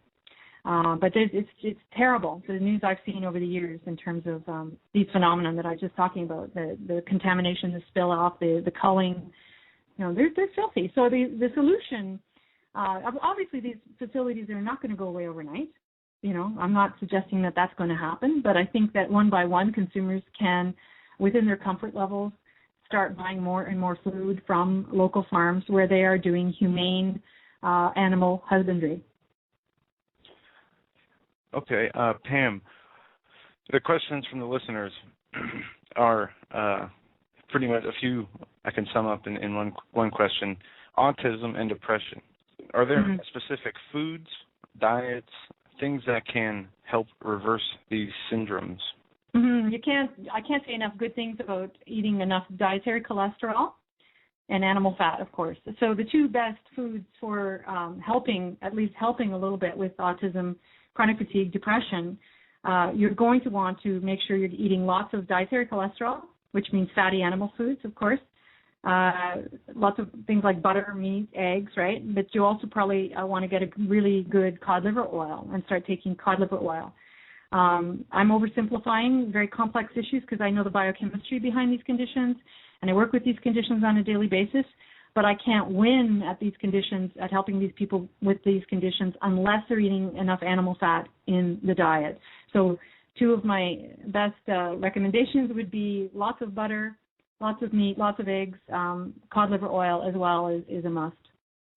Wow. I certainly didn't hear that in my forced nutritional classes.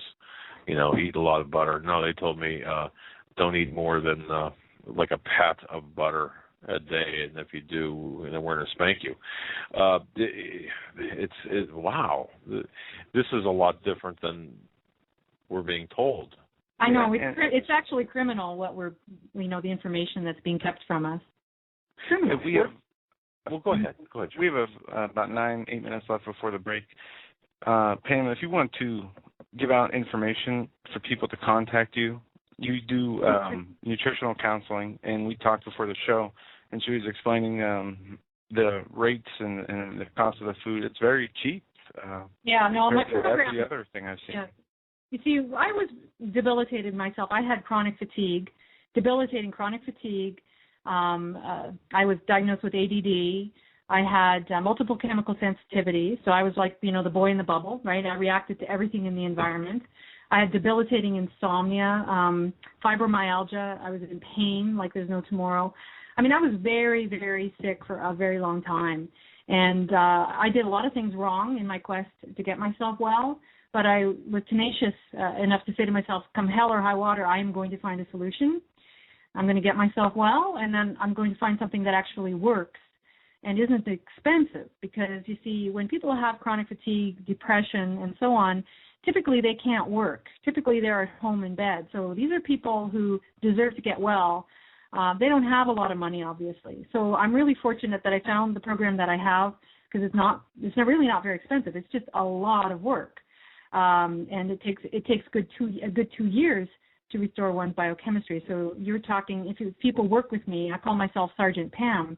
And so if people work with Sergeant Pam, they're in for a lot of work in order to turn their health around. But it's very worthwhile because I get to see people get their lives back as long as they follow through with my program.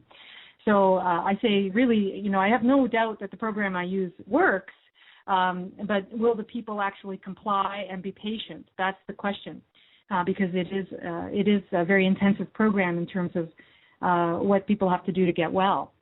This answer does not come on a silver platter, and 99% of the population thinks that there's a remedy, you see, for things like chronic fatigue, depression, addiction, cancer, heart disease, diabetes. People are all out running around looking for a remedy, which means they think they're going to find, take X to treat Y, right? And unfortunately, I had to learn the hard way that that's just a utopia. It takes a lot of work to turn the body around to get your health back. I say to people, if you want to get back to running on all 8 cylinders, I can help you do that. But what I'm offering is not a remedy, because I chased after a remedy for years and years and years. I wish I had found my program when I first collapsed in the 80s, and I didn't. I had to go out and try all sorts of fad diets and take all sorts of supplements that didn't work.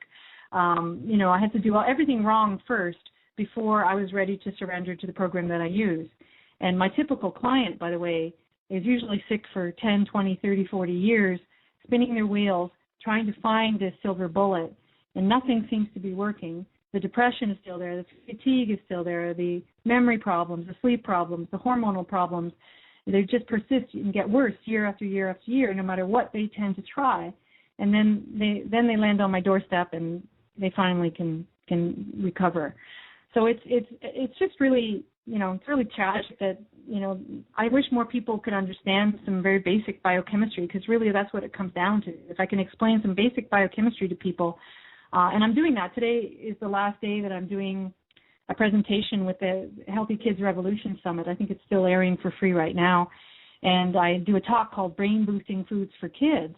And in that talk, it's an hour presentation, I describe why we should be eating animal fat. And I describe it from a level of not just blood sugar control, but also how that impacts the adrenal glands, how that impacts our digestion, and how that impacts our brain. So I have to look at all sorts of different systems in order to get people back running on all 8 cylinders. So it's not about a remedy. It's a system that I need to use to get people well again. Wow. Okay. I've noticed from your... I understand that, because that's a whole big system they've built against us to turn this the farm industry into a regulated nightmare control mechanism of theirs for eugenics and sickness and sterilization. The Monsanto is the biggest agro company in the world. It is taking over every local municipality and farm. They're outlawing organic food. SWAT teams are raiding organic shops that sell milk. It is getting crazy. Oh, it's insane. But we have to reclaim. I'm asking my listening audience when I do a lot of radio shows or when I teach classes. I tell everybody we have to do 2 things at a grassroots level, right? We have to reclaim our food supply, and we have to reclaim our healthcare system. We have to do both, right? Because we have to take these 2 systems away from the people who are running these 2 systems, because they're doing a terrible job. The food system is unsustainable. The healthcare system is unsustainable. Our children are headed for disaster if more and more of us don't step forward. And what I see happening is because there's so many people struggling with depression, fatigue, brain fog, how are we going to be able to reclaim these systems when we're too sick to do so? People don't have any energy to go out and protest in the streets, Where's their energy? Or they're too busy watching, Survivor on television, We have to have energy to fight back. And with all these people dealing with so much, fatigue, depression, and so addicted to drugs that are just zoning them out, right? Boy, that's a really easy way for them to control us, isn't it? It sure is. And I'm looking here at your book, Addiction, the Hidden Epidemic, at Amazon. And folks, I would definitely recommend that you go to Pam's website. That's pamcolleen.com. We're going to have a permanent link from our website, HomelandSecurityUS.com, to her website. But I'm looking at your book here. You've got a lot of information, it looks like, just from the teasers, if you will, from Amazon on here. Will we find in your book certain remedies to I don't know, to healing. It's a good start. My book is a good start. I wrote it as a start for people to start, and certainly getting over their fat and cholesterol phobia. That's the number one thing. I think if people read my book, they'll see that's what my primary thing is if people can't overcome their fat and cholesterol phobia, we're not going to win at anything with regards to our health here in North America. So we have to overcome the fat and cholesterol phobia, number one. Number two, I do have some protocols that I do highlight in my book. I don't actually talk about the program that I do too much, simply because the program that I do is very, very, very difficult to do. I tell everybody, if you're ready to work with Sergeant Pam, be prepared. My program, on a scale of 1 to 10 in terms of its degree of difficulty, is about a 10 out of 10. So my program my program is for the truly, truly serious people who absolutely are just fed up with trying, a remedy approach, and they truly want to get to the root cause of the problem. And that's where I come in and do my program. And essentially what I tell people, I'm looking deep under the hood of the car to see what's going wrong. And that's by examining the biochemistry. And that's too complicated, unfortunately. I can't explain biochemistry. It's too complicated, so I didn't mention it in my book. Okay, but you, if a person is interested, like myself, look, I've got, I'm interested in regaining that energy and getting off of whatever, like statin medications and things like that. So if I would contact you, regardless of where I live in the country or the world, you can assist me. Sorry. Oh, very much so. People can work from the comfort of their own home. I just work through phone, snail mail, email, Skype. People don't have to leave home to work with me. I work with people all over the world. Okay. And now I'm just curious, the cost on something like this, is it tailored to the individual? I mean, look, you don't work for free. So what could one expect to pay for consultations? The initial test that I use it's a very simple hair analysis test that I use, and I only use one lab. There's only one lab I would use, because I do agree that hair analysis, I always thought it was foo-foo stuff, and it for the most part is, unfortunately, because a lot of labs don't know how to interpret the test, but I found a really, really good lab. So I'm really confident with the lab that I do use. But I do know about, people are very skeptical of hair analysis, and I was one of them, and now I have to eat crow, of course. So there's only one lab I will use, and it's excellent. It's just excellent lab, and so essentially I do a hair analysis as a baseline to see people's biochemistry, because the hair is really the best way to test for the baseline biochemistry. And the first test is $200. I have to retest every 3 to 4 months to monitor the biochemistry, and the retests are $150, and the supplements are an average of about $100 a month. Okay. Well, but people are stuck with, it's very reasonable. But people are stuck with Sergeant Pam for 2 years, because it takes 2 years to get the adrenals back up and running. Interesting. And we're going to have some very pointed questions for you after the top of the hour break here, which we are at right now, and perhaps we can get into some other things. I know Joe wanted to talk about vaccines and what have you. But that said, folks, you're listening to the Hagmann and Hagmann Report on this, the last day of May 2013. I can't believe how time flies. Our very special guest with us right now is Ms. Pam Colleen, Sergeant Pam. Her website is pamcolleen.com.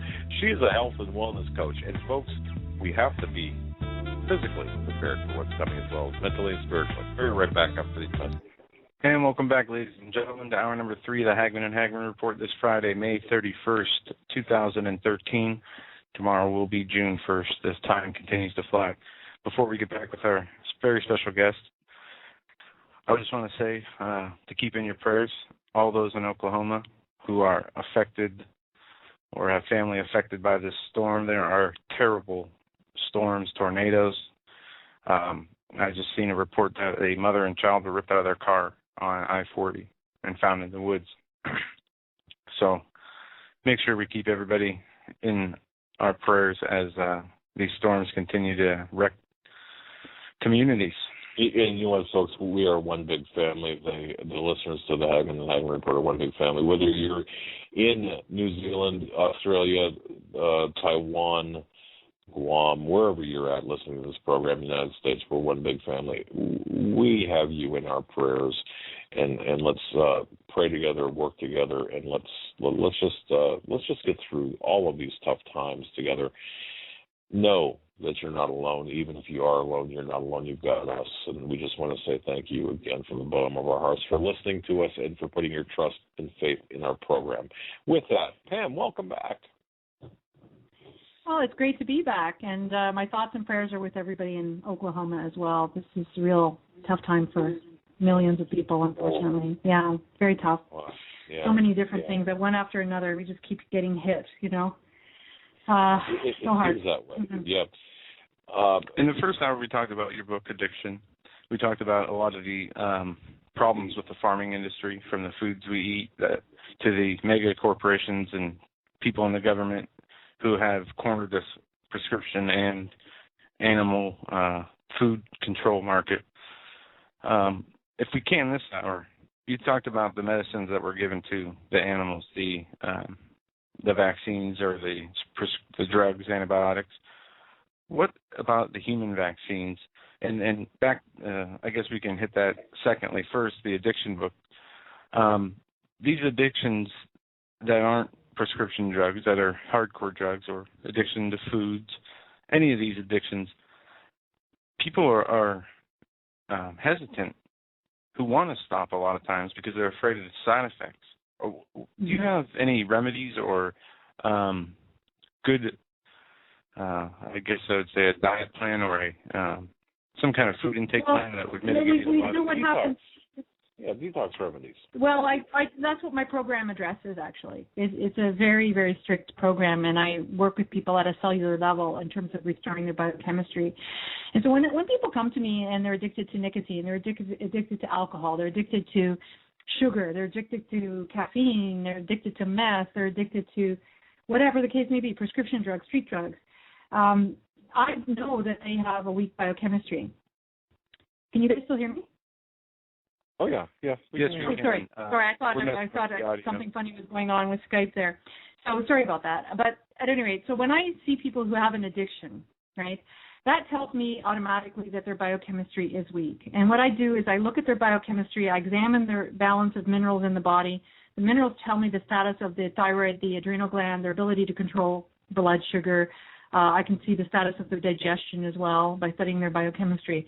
And what I have to do is very methodically push and pull the minerals towards the correct ratios, which act kind of like the key in the lock, right? So once I can actually move the minerals into the correct ratios, then the lock and the key will fit each other, and the thyroid will turn on, the adrenals will turn on, you'll have better ability to control your blood sugar. This will help stabilize mood. This will help reduce cravings. And generally what happens is as people are on my program, and again, it takes an average of 2 years to get this biochemistry back, but generally as the biochemistry gets stronger and stronger and stronger, people's need for a given drug it actually dissipates. So if it's a prescription drug, they can work with their doctor to wean themselves off. That's typically, the client that comes to me who's on a prescription drug. They don't want to be on this prescription drug because they don't like the side effects.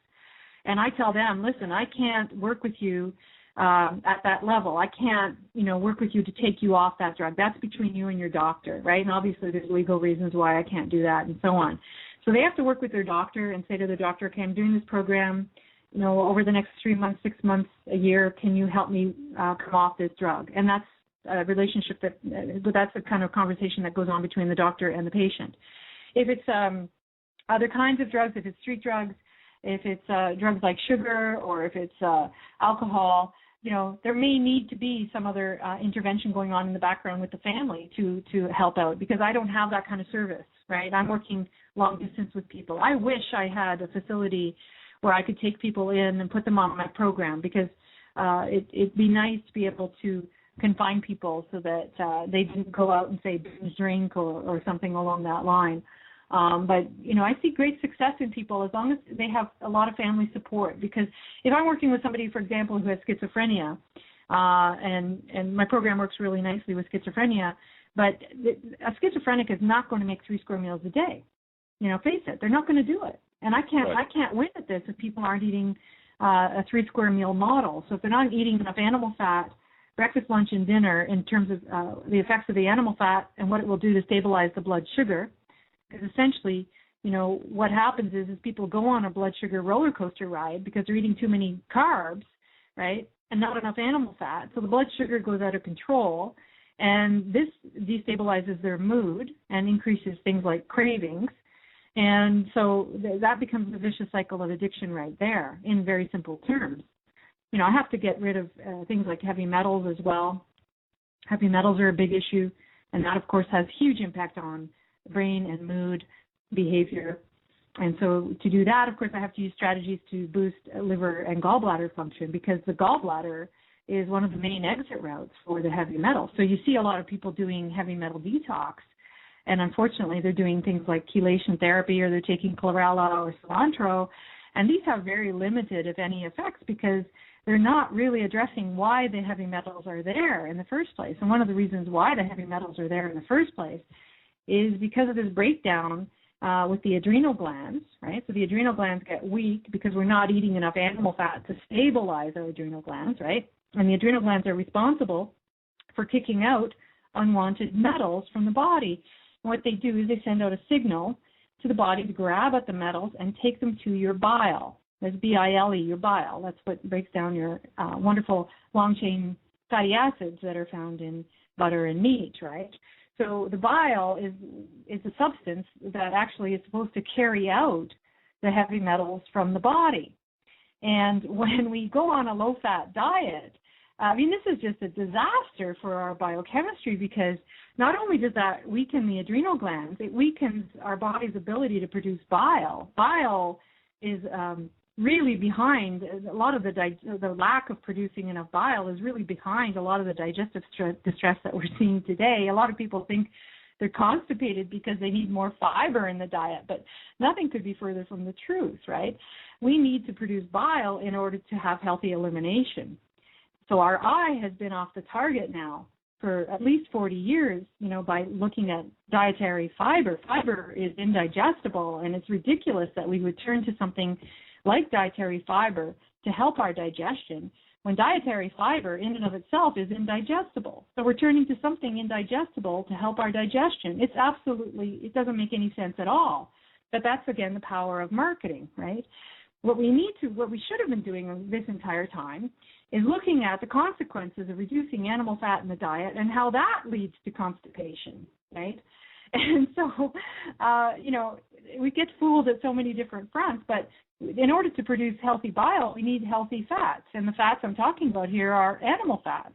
So if we're on a low-fat diet, bile is going to get thick and sluggish like toothpaste, and it's going to get stuck in the digestive tract, essentially. It's going to get stuck in the bile duct system. So now you can't get rid of your heavy metals, you see. You get backed up. I tell everybody you get septic. And that's when you start to clear, when you start to improve bile production, the brain clears up. The brain starts to get clarity. The brain fog starts to, so it's really quite remarkable what can happen when you get systems all back up and running like they should. But the tragedy with our digestive system is that, Mother Nature played a really bad joke on us by not giving us enough symptoms in our guts. And then the symptoms that we do get, we tend to laugh at or ignore, right? So we laugh at gas, we laugh at bloating, we laugh at diarrhea, we laugh at all of these things, but they're big red flags to say something is very, very wrong. Pam, it's interesting because Ron from San Diego had asked a question here. He's having some issues, and I can appreciate this. He'll eat a meal, regardless of what his meal is, and it feels like he, in his words, ate a bowling ball. Okay, and he is that. I mean, you've had to hear that at some point before. Yeah, I'm sure you've heard that before. Oh, definitely. What's that about? Well, again, with weak digestion, you have to look to adrenal function, believe it or not. Weak adrenals equal weak digestion, okay? And again, this is a very complex thing that has to be restored to get digestion up and running. But in the meantime, because I don't have enough time to explain all of this, when I have people who have that complaint where food is just sitting in their gut, it's just feeling, they feel heavy, they feel very uncomfortable. Essentially, what I tell people is start returning back to the ancestral foods, the lacto-fermented ancestral foods that our ancestors all enjoyed and are also very medicinal, very supportive of our digestive tract. So all of my clients return to eating things like raw sauerkraut, raw pickles, farm fresh kefir, farm fresh yogurt. They sip on lemon water throughout the day. So these are like acid-forming foods that our gut desperately needs, right? So, and even before meals, by the way, here's an age-old remedy, is to take apple cider vinegar, just a little bit of apple cider vinegar, maybe a half a tablespoon, mix it with a little bit of water, and take it before each meal. So you want to get your stomach acidic enough to help you with your digestion, essentially.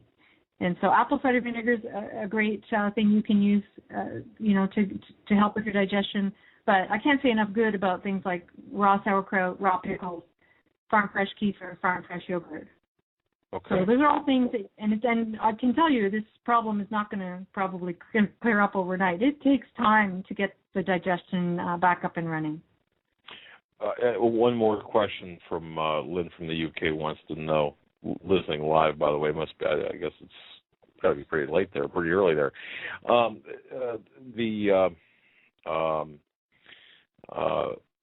The colonoscopies.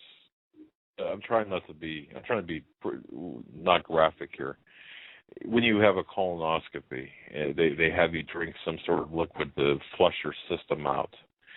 Ultimately here, the question is this: is there undigested matter actually that could sit within your guts and systems, your intestines, for years and years and years and years? Yeah, let me. I love the questions from your listeners, by the way. These are fantastic questions. And I'm actually a trained colon therapist, of all things, as well. So I've seen a lot of poop. I've seen a lot of poop in my day. But anyway, I have a shitty job, right? So anyway. Well, wait a second. Like at 12 years old, did you decide this is what I want to be, or how does that work? Never mind. Go ahead. Well, I had so many digestive issues, and you gravitate to the solution, and I said, I may as well learn this, right? Because I had so many, when I had chronic fatigue and fibromyalgia, I was searching out so many different tactics to get well, and I decided to get trained in colon therapy, which I did but way back in the 90s. So I'll tell you an interesting story.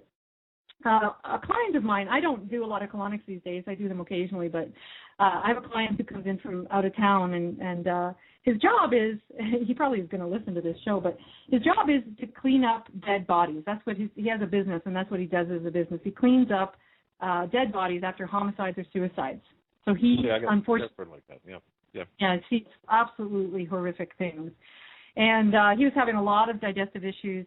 His father actually died from colon cancer, so suddenly he sort of took a turn in terms of his health concerns and decided to do natural stuff. And he started to come and see me for colonics. And in the colonic room that I use, there's a poster on the wall, and it's basically X-rayed posters of the colon of autopsied people.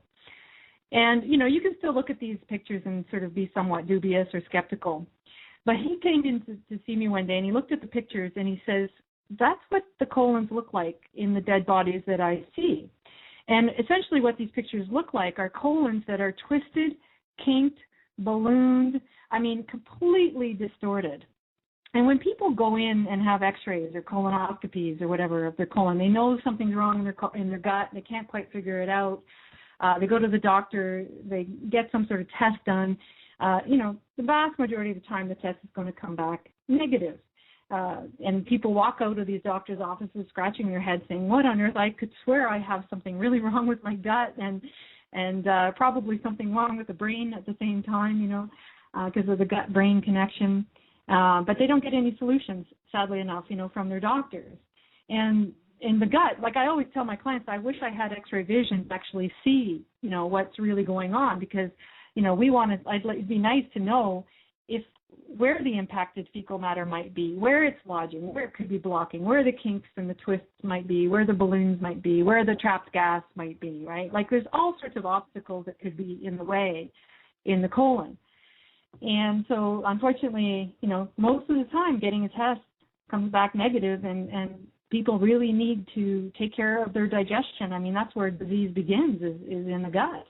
We need to take care of the gut, and the gut is your second brain. Most of your serotonin is produced in your gut, and that's your happy chemical, serotonin, right? So you really need to take good care of having good elimination and putting into the gut what is going to help regulate healthy gut flora. You also need to do things like make sure you're having healthy bile flow, and quite honestly, one of the best ways to support bile flow is by doing coffee enemas. And I know people get turned off by that idea, but coffee enemas work beautifully to help boost the liver and the gallbladder, and they're not expensive. They may be a hassle to do them, but the payoff is fantastic. Pam, we're talking about heavy metals and their effect on the body. I've done a lot of research into chemtrails, and it has been proven by many different people and universities that these things that are sprayed from the airplanes, and we can refer to John Holdren's geoengineering publication he put out that they said that it was in progress. But these chemtrails seem to be laced with sulfur, aluminum, barium, a lot of these heavy metals. And we have vaccines. That's right. That are becoming mandatory, or for workers in hospitals, if you don't take them, you're fired, and so they're giving them to kids in schools without parents' permission. And there's this huge push to make mandatory vaccines the norm. Do these all have their specific role when they come together, the GMO foods, the heavy metals, the vaccines, to pretty much and not to mention, if you really want to have a genocide, you put people on a low-fat diet, right? They're going to stop conceiving. We see high infertility rates, but that added, it's all insult added to injury here, what you're talking about. So we have the low-fat lie, right, number one, really destroying our health, right? And then we have all of the chemtrails. So I can test people's hair to see, how contaminated they are with everything from cadmium to aluminum to lead and mercury and so on. One of the greatest scourges on society here in North America today is actually, it's not just aluminum, but it's the overexposure to copper. Because they add copper to city water. They add aluminum to city water. They add aluminum to city water to give it that crystal clear look, and they add copper to city water as an antifungal. And then people, if they have copper pipes, that's just going to, add insult to injury as well. If people aren't eating enough red meat in their diet, red meat is one of the best sources of zinc out there, and zinc is antagonistic to copper. So if you want to keep your copper levels down, one way to try and do that is by eating enough red meat in your diet. But we're red meat phobic, so unfortunately, when people are avoiding red meat in their diet, they're very prone to very extreme levels of copper in their system. So we have a major problem in terms of copper toxicity, and this has a huge impact on things like depression, fatigue, learning disabilities, addiction, you name it. I have yet to test any of my clients who isn't copper toxic, but at the same time, I'm going to see tons of aluminum in there, and it's added to city water. But like you said, there's other ways of exposure, and processed foods, by the way, is another way to get a lot of aluminum, unfortunately, in your body. And our protecting bodies, Health Canada, FDA, or whatever, I mean, they turn a complete blind eye. I don't know when aluminum ever turned into a nutrient. It's not a nutrient, and I don't know ever when arsenic turned into a nutrient. They turn a blind eye to the toxicity of these metals. And the other thing that happens, of course, is because when you see somebody smoking a cigarette, it stinks, right? It's toxic, right? It smells bad, it looks bad. I mean, you just know it's toxic. But when you think about heavy metals, they're largely invisible. So people are very complacent when it comes to our exposure to these metals today. Right? We don't necessarily see, smell, or taste these metals.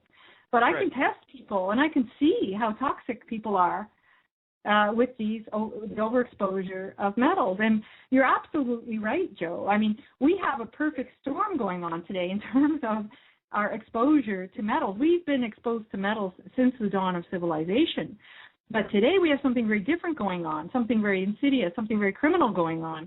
By really, unnecessarily exposing us to these metals when it's well documented, how toxic they are and the adverse health effects from over accumulating them in our bodies. And also because we're not eating enough animal fat in our diet, right, this has essentially shunted our body's ability to kick the metals out, because we do have the ability inside of us to kick these metals out. But we can't do it today because we're just too physically weak. So we're holding on to these metals. And that's why when you talk to your friends and, they say, oh, I'm too tired to go out this weekend, or I have brain fog, or, whatever, right? This is the effect, you see. And when I have people, when we start clearing out the metals, right, their brain clarity comes back, they start having energy, the pain in their body goes away. Oh, it's absolutely amazing to see people, get back to running on all 8 cylinders. But I tell you, it doesn't happen overnight. It takes time to clear these metals out. And then you mentioned... I'm sorry, go ahead. No, you mentioned the vaccines. I mean, that's another topic I teach about, and I do a lot of radio on vaccines. And, I mean, it's just another delivery device, It's just because they can have mercury in there, they can have aluminum in there, formaldehyde, it's nonsense, to have people rely on a drug to do what nature really should be doing for you. And that is, by picking the correct foods, by eating the ancestral diet, doing what your ancestors knew would render health. We're actually ignoring that, and we're relying on chemicals to make us healthy, you see?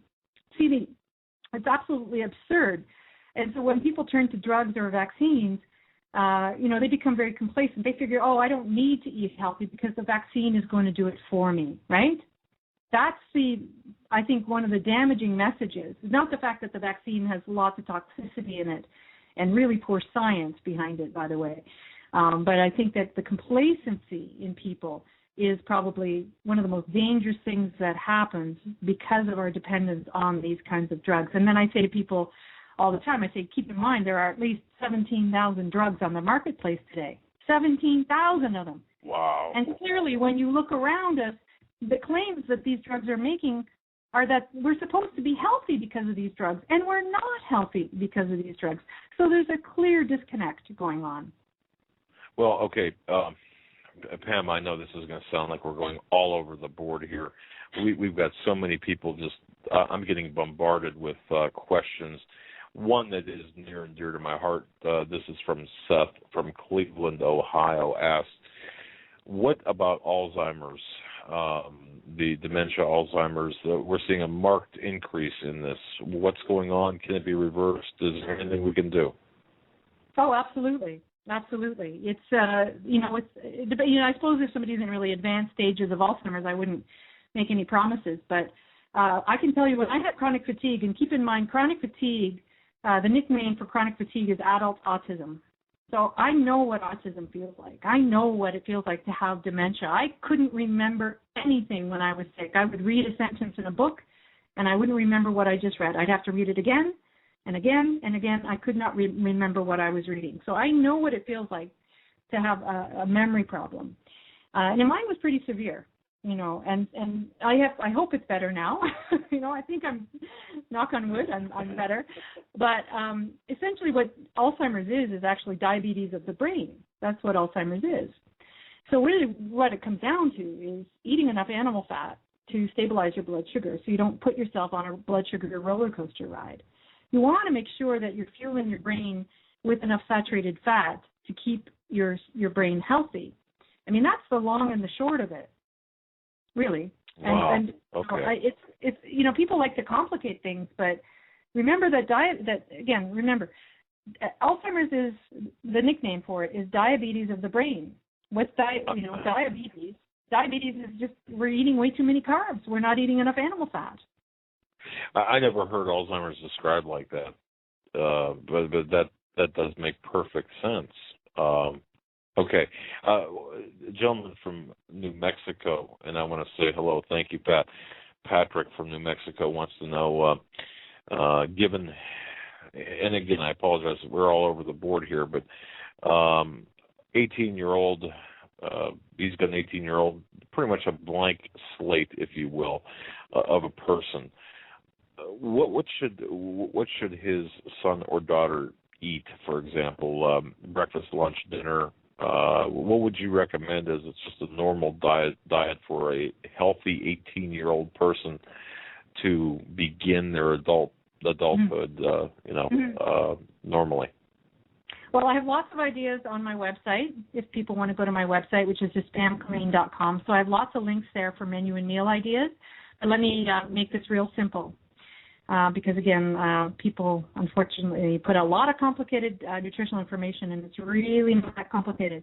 So imagine watching a black and white television show, Leave It to Beaver, My Three Sons, from way back when. And, again, I'm not trying to sound chauvinistic here, but the mothers would make a, homemade breakfast, homemade lunch, homemade dinner. We'd all sit around the dinner table, and we'd eat these homemade meals. What would they be eating in that era? Well, they probably ate a bacon and egg style breakfast, or perhaps an egg and sausage breakfast. At lunch, they would have had, and I say this figuratively speaking, a meat and potato style lunch and a meat and potato style dinner. Now, when I say meat and potato, it can be chicken with skin, it can be turkey, it could be fish, it could be lamb, it could be an array of different types of meat. When I say potato, it could be cooked broccoli, it could be cooked carrots, whatever the case may be. Of course, the cooked vegetables would have a dollop of butter on them because the butter has these wonderful fat-soluble vitamins that I mentioned earlier that will help you absorb the minerals in the food. So our ancestors knew through wisdom why they would put butter on carrots or cooked carrots, or why they would put butter on cooked broccoli. So at any rate, so that's the baseline to start with, is to imagine these very nutrient-dense traditional type meals that our ancestors really, that was the backbone of their diet. That's how we used to eat, pretty much up until about World War II. And then we've lost that dietary wisdom. So bacon and eggs, meat and potato style, lunch and dinner. And if you do eat a potato, just make sure it's loaded with lots of butter and a high-fat sour cream. Wow. Yeah. Hang on a second. I'm going to connect you with my doctor. You can tell him that it's okay for me to eat that. It's not really. And folks, it sounds as if this goes against all conventional wisdom, everything that we've been told. But when you think about it, think back 100 years ago. You're right, Pam. 100 years ago, we didn't have the problems that we have today, the autism, the Alzheimer's. But now on the other side, people might say, well, people didn't live that long. Their lifespans were shorter, so we didn't see. That's another great myth I like to burst, or bubble I like to burst, I should say. That mantra that we're living longer today, that you hear repeated on a very constant basis today. And there's another thing that keeps us very complacent, you see. And it's a very clever mantra that has been embedded in our consciousness that is actually not true. It's actually not true. Because 100 years ago, the infant mortality rate was at 50%. The rate of infectious disease was extremely high in the 1800s. We really didn't know a lot about the germ theory back then, and we didn't have a lot of antibiotics and things like that to help us, right? So the death rate was very, very high from infectious diseases, but in particular with babies. So the infant mortality rate at 50% meant that, the average lifespan, or the longevity back then, was averaged out at about 40, 41, 42 years old. But if you remove the variables that killed us 100 years ago that don't kill us today, you'll discover that we're really not living that much longer. And at that, I want you to factor in as well that we're spending billions, trillions of dollars in healthcare to do this. Right? A lot of people are artificially kept alive. They're the walking dead. I know what it feels like. When I was in my 20s and 30s, I was half dead. I was not alive at all with the chronic fatigue and the fibromyalgia. So the quality of life as we age today is so poor. It's not like people are really living in the latter stages of their life, which is not fair. Our ancestors didn't have to go through that. When the primitive cultures have been examined by explorers, the senior citizens were very productive members in society until the day they died. They were very lucid. They didn't have things like Parkinson's or Alzheimer's disease. And that's one of the measurements you need to look at when you're trying to determine if the nutritional information that you're hearing is correct. To protect yourself from misinformation, nutritional misinformation, ask yourself these 5 questions. Does this nutritional information prove to me that couples are fertile, babies are healthy, that there's no chronic disease or mental disorders in society, that the aging are aging gracefully, and that the senior citizens are still productive members of society? So when you hear any nutritional information, ask yourself those 5 questions. Because when you hear information like blueberries are good for your eyes, right? I don't have anything against blueberries, but you have to look at diet in its totality to see whether or not it's truly healthy. Yeah, and we are people have different viewpoints as to what's healthy and what's not. We've seen the government change. I mean, I'm 30 years old, and in the last 10 years, I've seen them go from saying certain foods and like milk being healthy to not healthy, and salt's healthy and not healthy, to the point where they are at now. Mercury is healthy, and it is amazing the disconnect of the population to a lot of this is what you spoke about the ancestors passing down information and just having a normal way of life. Technology has changed that so much, where all these theories can be put out and people get to pick and choose what they like instead of what is really a curable or a correct way to address health and eating. Oh, you're absolutely right. Essentially what you're saying is that, and this is very true, most of the nutritional information people hear today is based on industry-funded science. So it's just marketing-based science. It's not real, okay? It's based on urban myth. It's based on dogma, or it's based on wishful thinking. So when you hear most of the nutritional information today, it goes under any one or all of those categories. I didn't know when I was a vegan, and I didn't know how unhealthy it was to be a vegan. I collapsed. I believed that diet for 9 years, and I didn't associate, like a lot of vegans, right? They have a lot of symptoms. They have, a lot of issues around memory problems, fatigue, anger, depression, insomnia, hormonal issues, and so on. They get hair loss, whatever the case may be. They get a lot of very typical symptoms.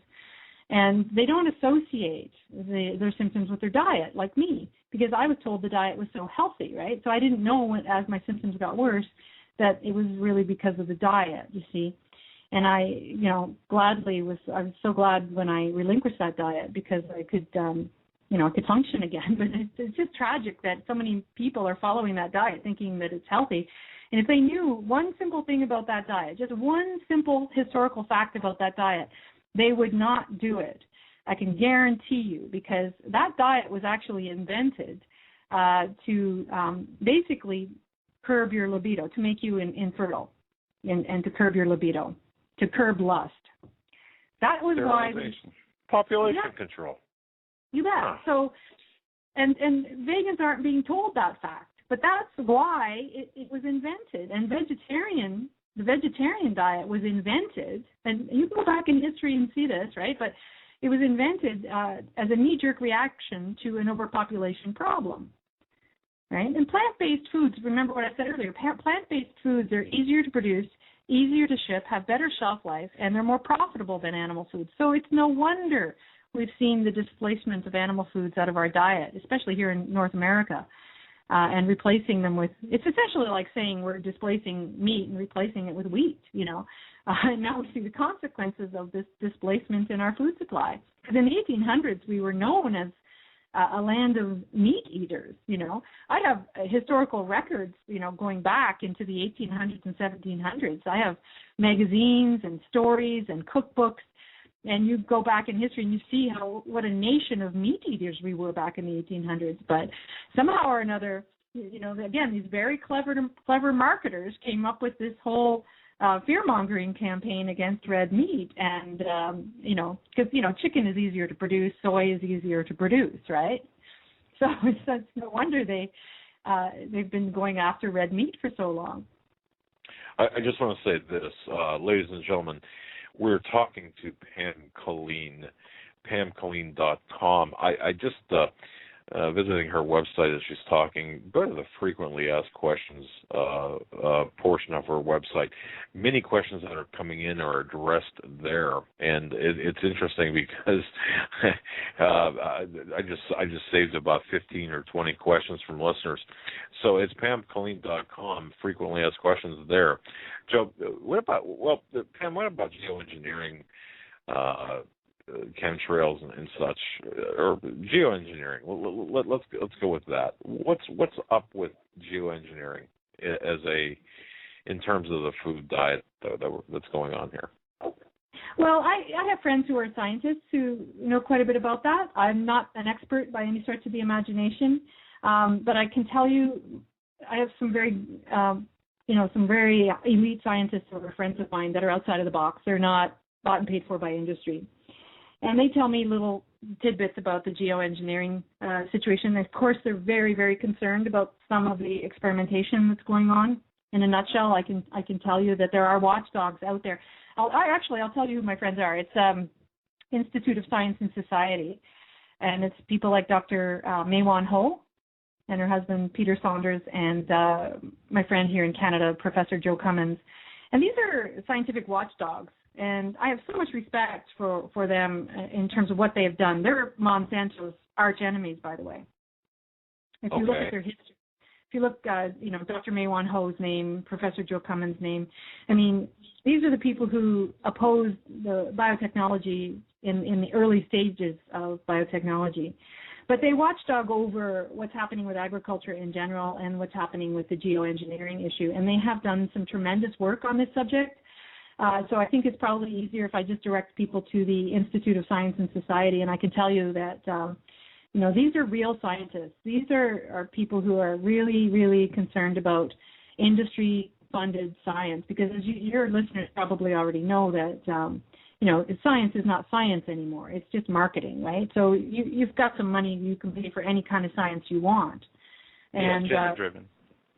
And so, Dr. Mei-Wan Ho, Peter Saunders, Joe Cummins, for years now, what they've done is they've really set out an organization that is trying to restore the integrity in science. And they're just a small voice. I mean, they're very powerful scientists in and of their own right. But I think what we need to do to solve this problem with regards to, for example, even geoengineering, is have radio shows like yours, and bring awareness to the subject, because some of the stuff that I hear about is just downright, like you mentioned it earlier, the chemtrails, just downright dangerous and irresponsible.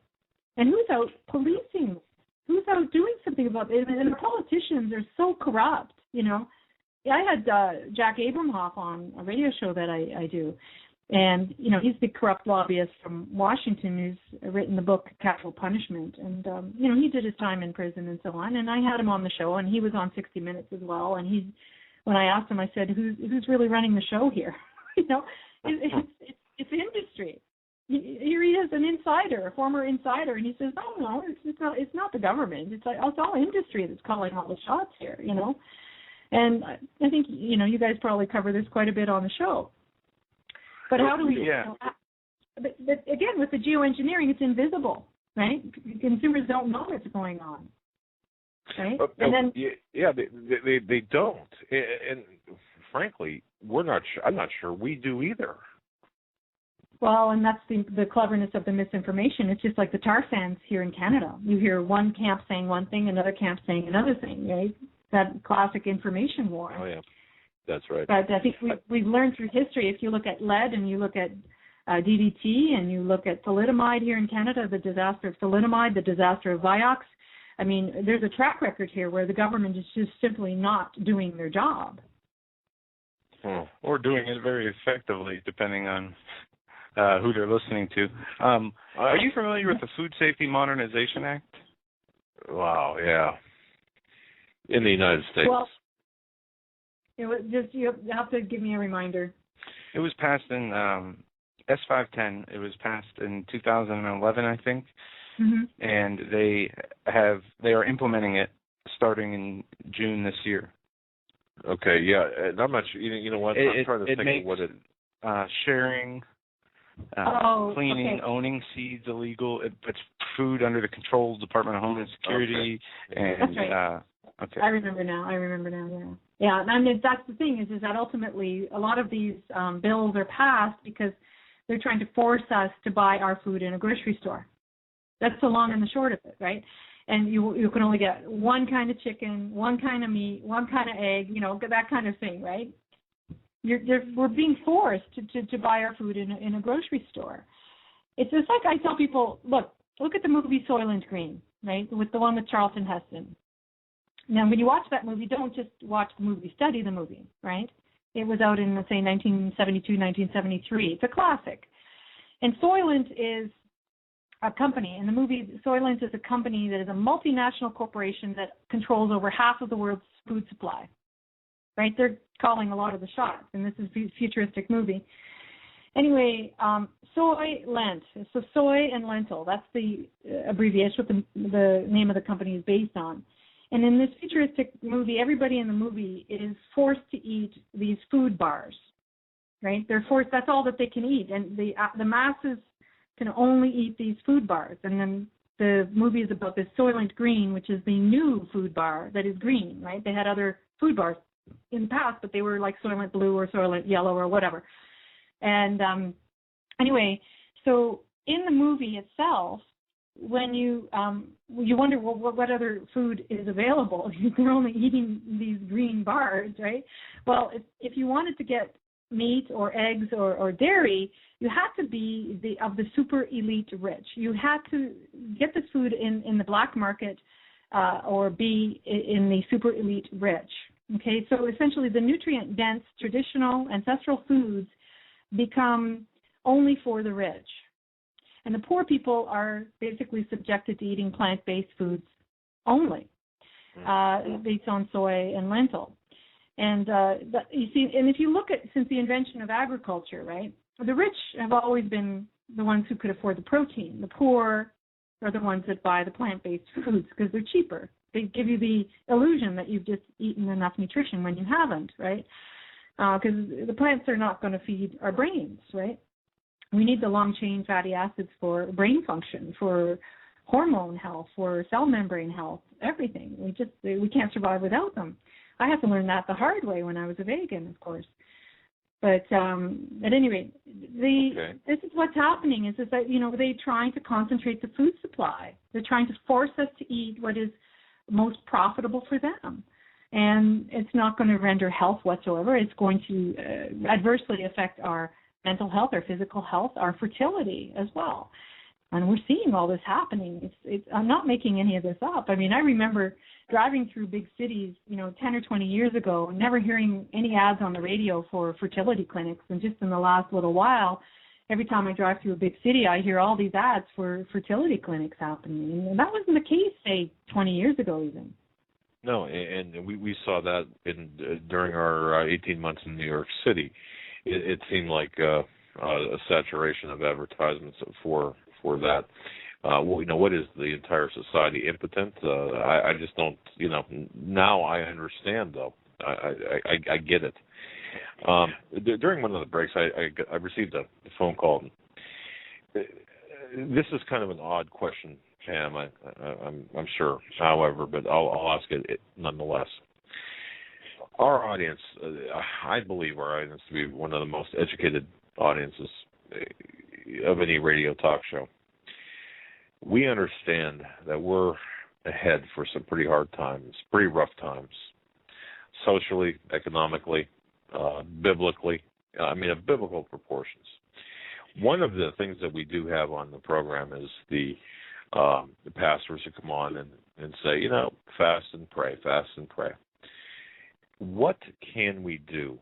And I think fasting, praying is a critical component to spiritual growth. To deliverance, spiritual growth. For those people who want to fast, to begin to fast, to be, for their spiritual deliverance, do you have any suggestions? Health-wise. You follow my question? Maybe I didn't articulate it well, but do you know what I mean? Should there be any concerns or things that perhaps people should be careful and wary of when they want to do this? You mean fasting in and of itself? Or, yes, ma'am. Or just, yes. Yeah, no, you know what? I actually discourage fasting from a biochemical standpoint. And the reason why I discourage fasting is back in biblical days, we probably were healthy enough to do it. But I don't know very many people who are healthy enough to fast today. And most people are already so malnourished that by not eating, I think this just exacerbates the problem. And so waiting too long in between meals, even on a daily basis, if you wait too long in between meals, because people are so fragile today, so incredibly sick, that if they even wait too long in between meals, this is going to continue to dysregulate their blood sugar, which in turn taxes their adrenal glands, wears down their batteries, so to speak. So I see a lot of problems with fasting. I just want people to return to this habit of eating 3 square meals a day. I know that the co-author of my first book, Dr. Mercola, and I know a lot of health gurus out there are promoting intermittent fasting as something that's healthy. But I even discourage that because for healthy digestion, right, our bile is waiting for food every 5 waking hours, like our ancestors did. So we got up in the morning, had breakfast at 7 a.m. You know, we ate enough animal fat at breakfast, so we had a nice release of bile. Lunch, had enough animal fat again, released bile. Same thing at dinner. So 3 times a day at least, our body should be secreting bile, and it's waiting. It's waiting for the food in order to secrete the bile and do its job. But if we're skipping meals, we dysregulate that process, you see. And that's one of the things I have to work really hard on with my clients is to get them to get into a routine of eating 3 square meals a day. So, I mean, keep in mind I'm working with very, very, very sick people with very debilitating depression, fatigue, brain fog, you know, things like that. If you're healthy, you could probably do it. But I can't say I know very many healthy people that could get away with it these days. Very sadly. You know, in biblical times, yeah. In biblical times, yes, but not today. Well, thank you for that answer. And I just want, we only have about 3.5 minutes left, Pam, and I just want to say thank you so much for your, just an incredible amount of information. And once again, your book is Addiction, and that's available via Amazon. It's through your website, pamcolleen.com. We'll have a link up on our website after the show. And you've co-authored the book, The Great Bird Flu Hoax. Quickly, what's up with that? It was all a hoax, right? I mean, can you give us like a 2-minute version of what that's about? Right, that's just a really fabulous marketing ploy, you know, to get people in fear, because the marketers know people will buy based on, you know, very primitive feelings that they experience, right? So if they feel fear, they're more likely to buy something, right? They use other forms of marketing, like they make you feel insecure, for example. So they'll make you feel like, you know, you can't fit in with the pack if you don't buy this product. So they use some very, very clever marketing to get us to buy anything today. And one of them is fear. And so fear, they know the vaccine industry is going to profit from it, of course. They know even people selling face masks or antibacterial soap, which is just ridiculous because that would never help if the virus is being spread anyway. And I don't even want to get started on these antibacterial soaps and what they do to the environment. But, you know, just think about all the people who benefit from spreading that kind of fear-mongering. I mean, the vaccine industry essentially makes out like a bandit, you know. And so we're going to potentially see more of these types of hoaxes try to surface. But I just ask everybody, you know, please be very discerning, because we know that since we have gotten more sophisticated with sanitation and hygiene, that this has really been the strategies that have reduced infectious diseases in society throughout North America. Interesting. Wow. So I'm not afraid of some sort of, you know, pandemic happening. We already have terrible pandemics happening, and they're called, you know, it's called substance abuse, it's called cancer, it's called heart disease, diabetes, right? We have a health crisis on our hands. It's not going to be from a pandemic hitting us. Wow. You've done a fantastic job. I want to thank you, Joe. I'll tell you on behalf of Joe and I, thank you so much. All of our listeners want to thank you. What a wonderful guest. We do hope that you will return at some future time. I'd love to. It'd be a pleasure. Thank you. All right. God bless, Pam. Thank you so God bless. very much. Take care. All Bye-bye. right. Pam. Bye. Well, And that that's does it another for this week.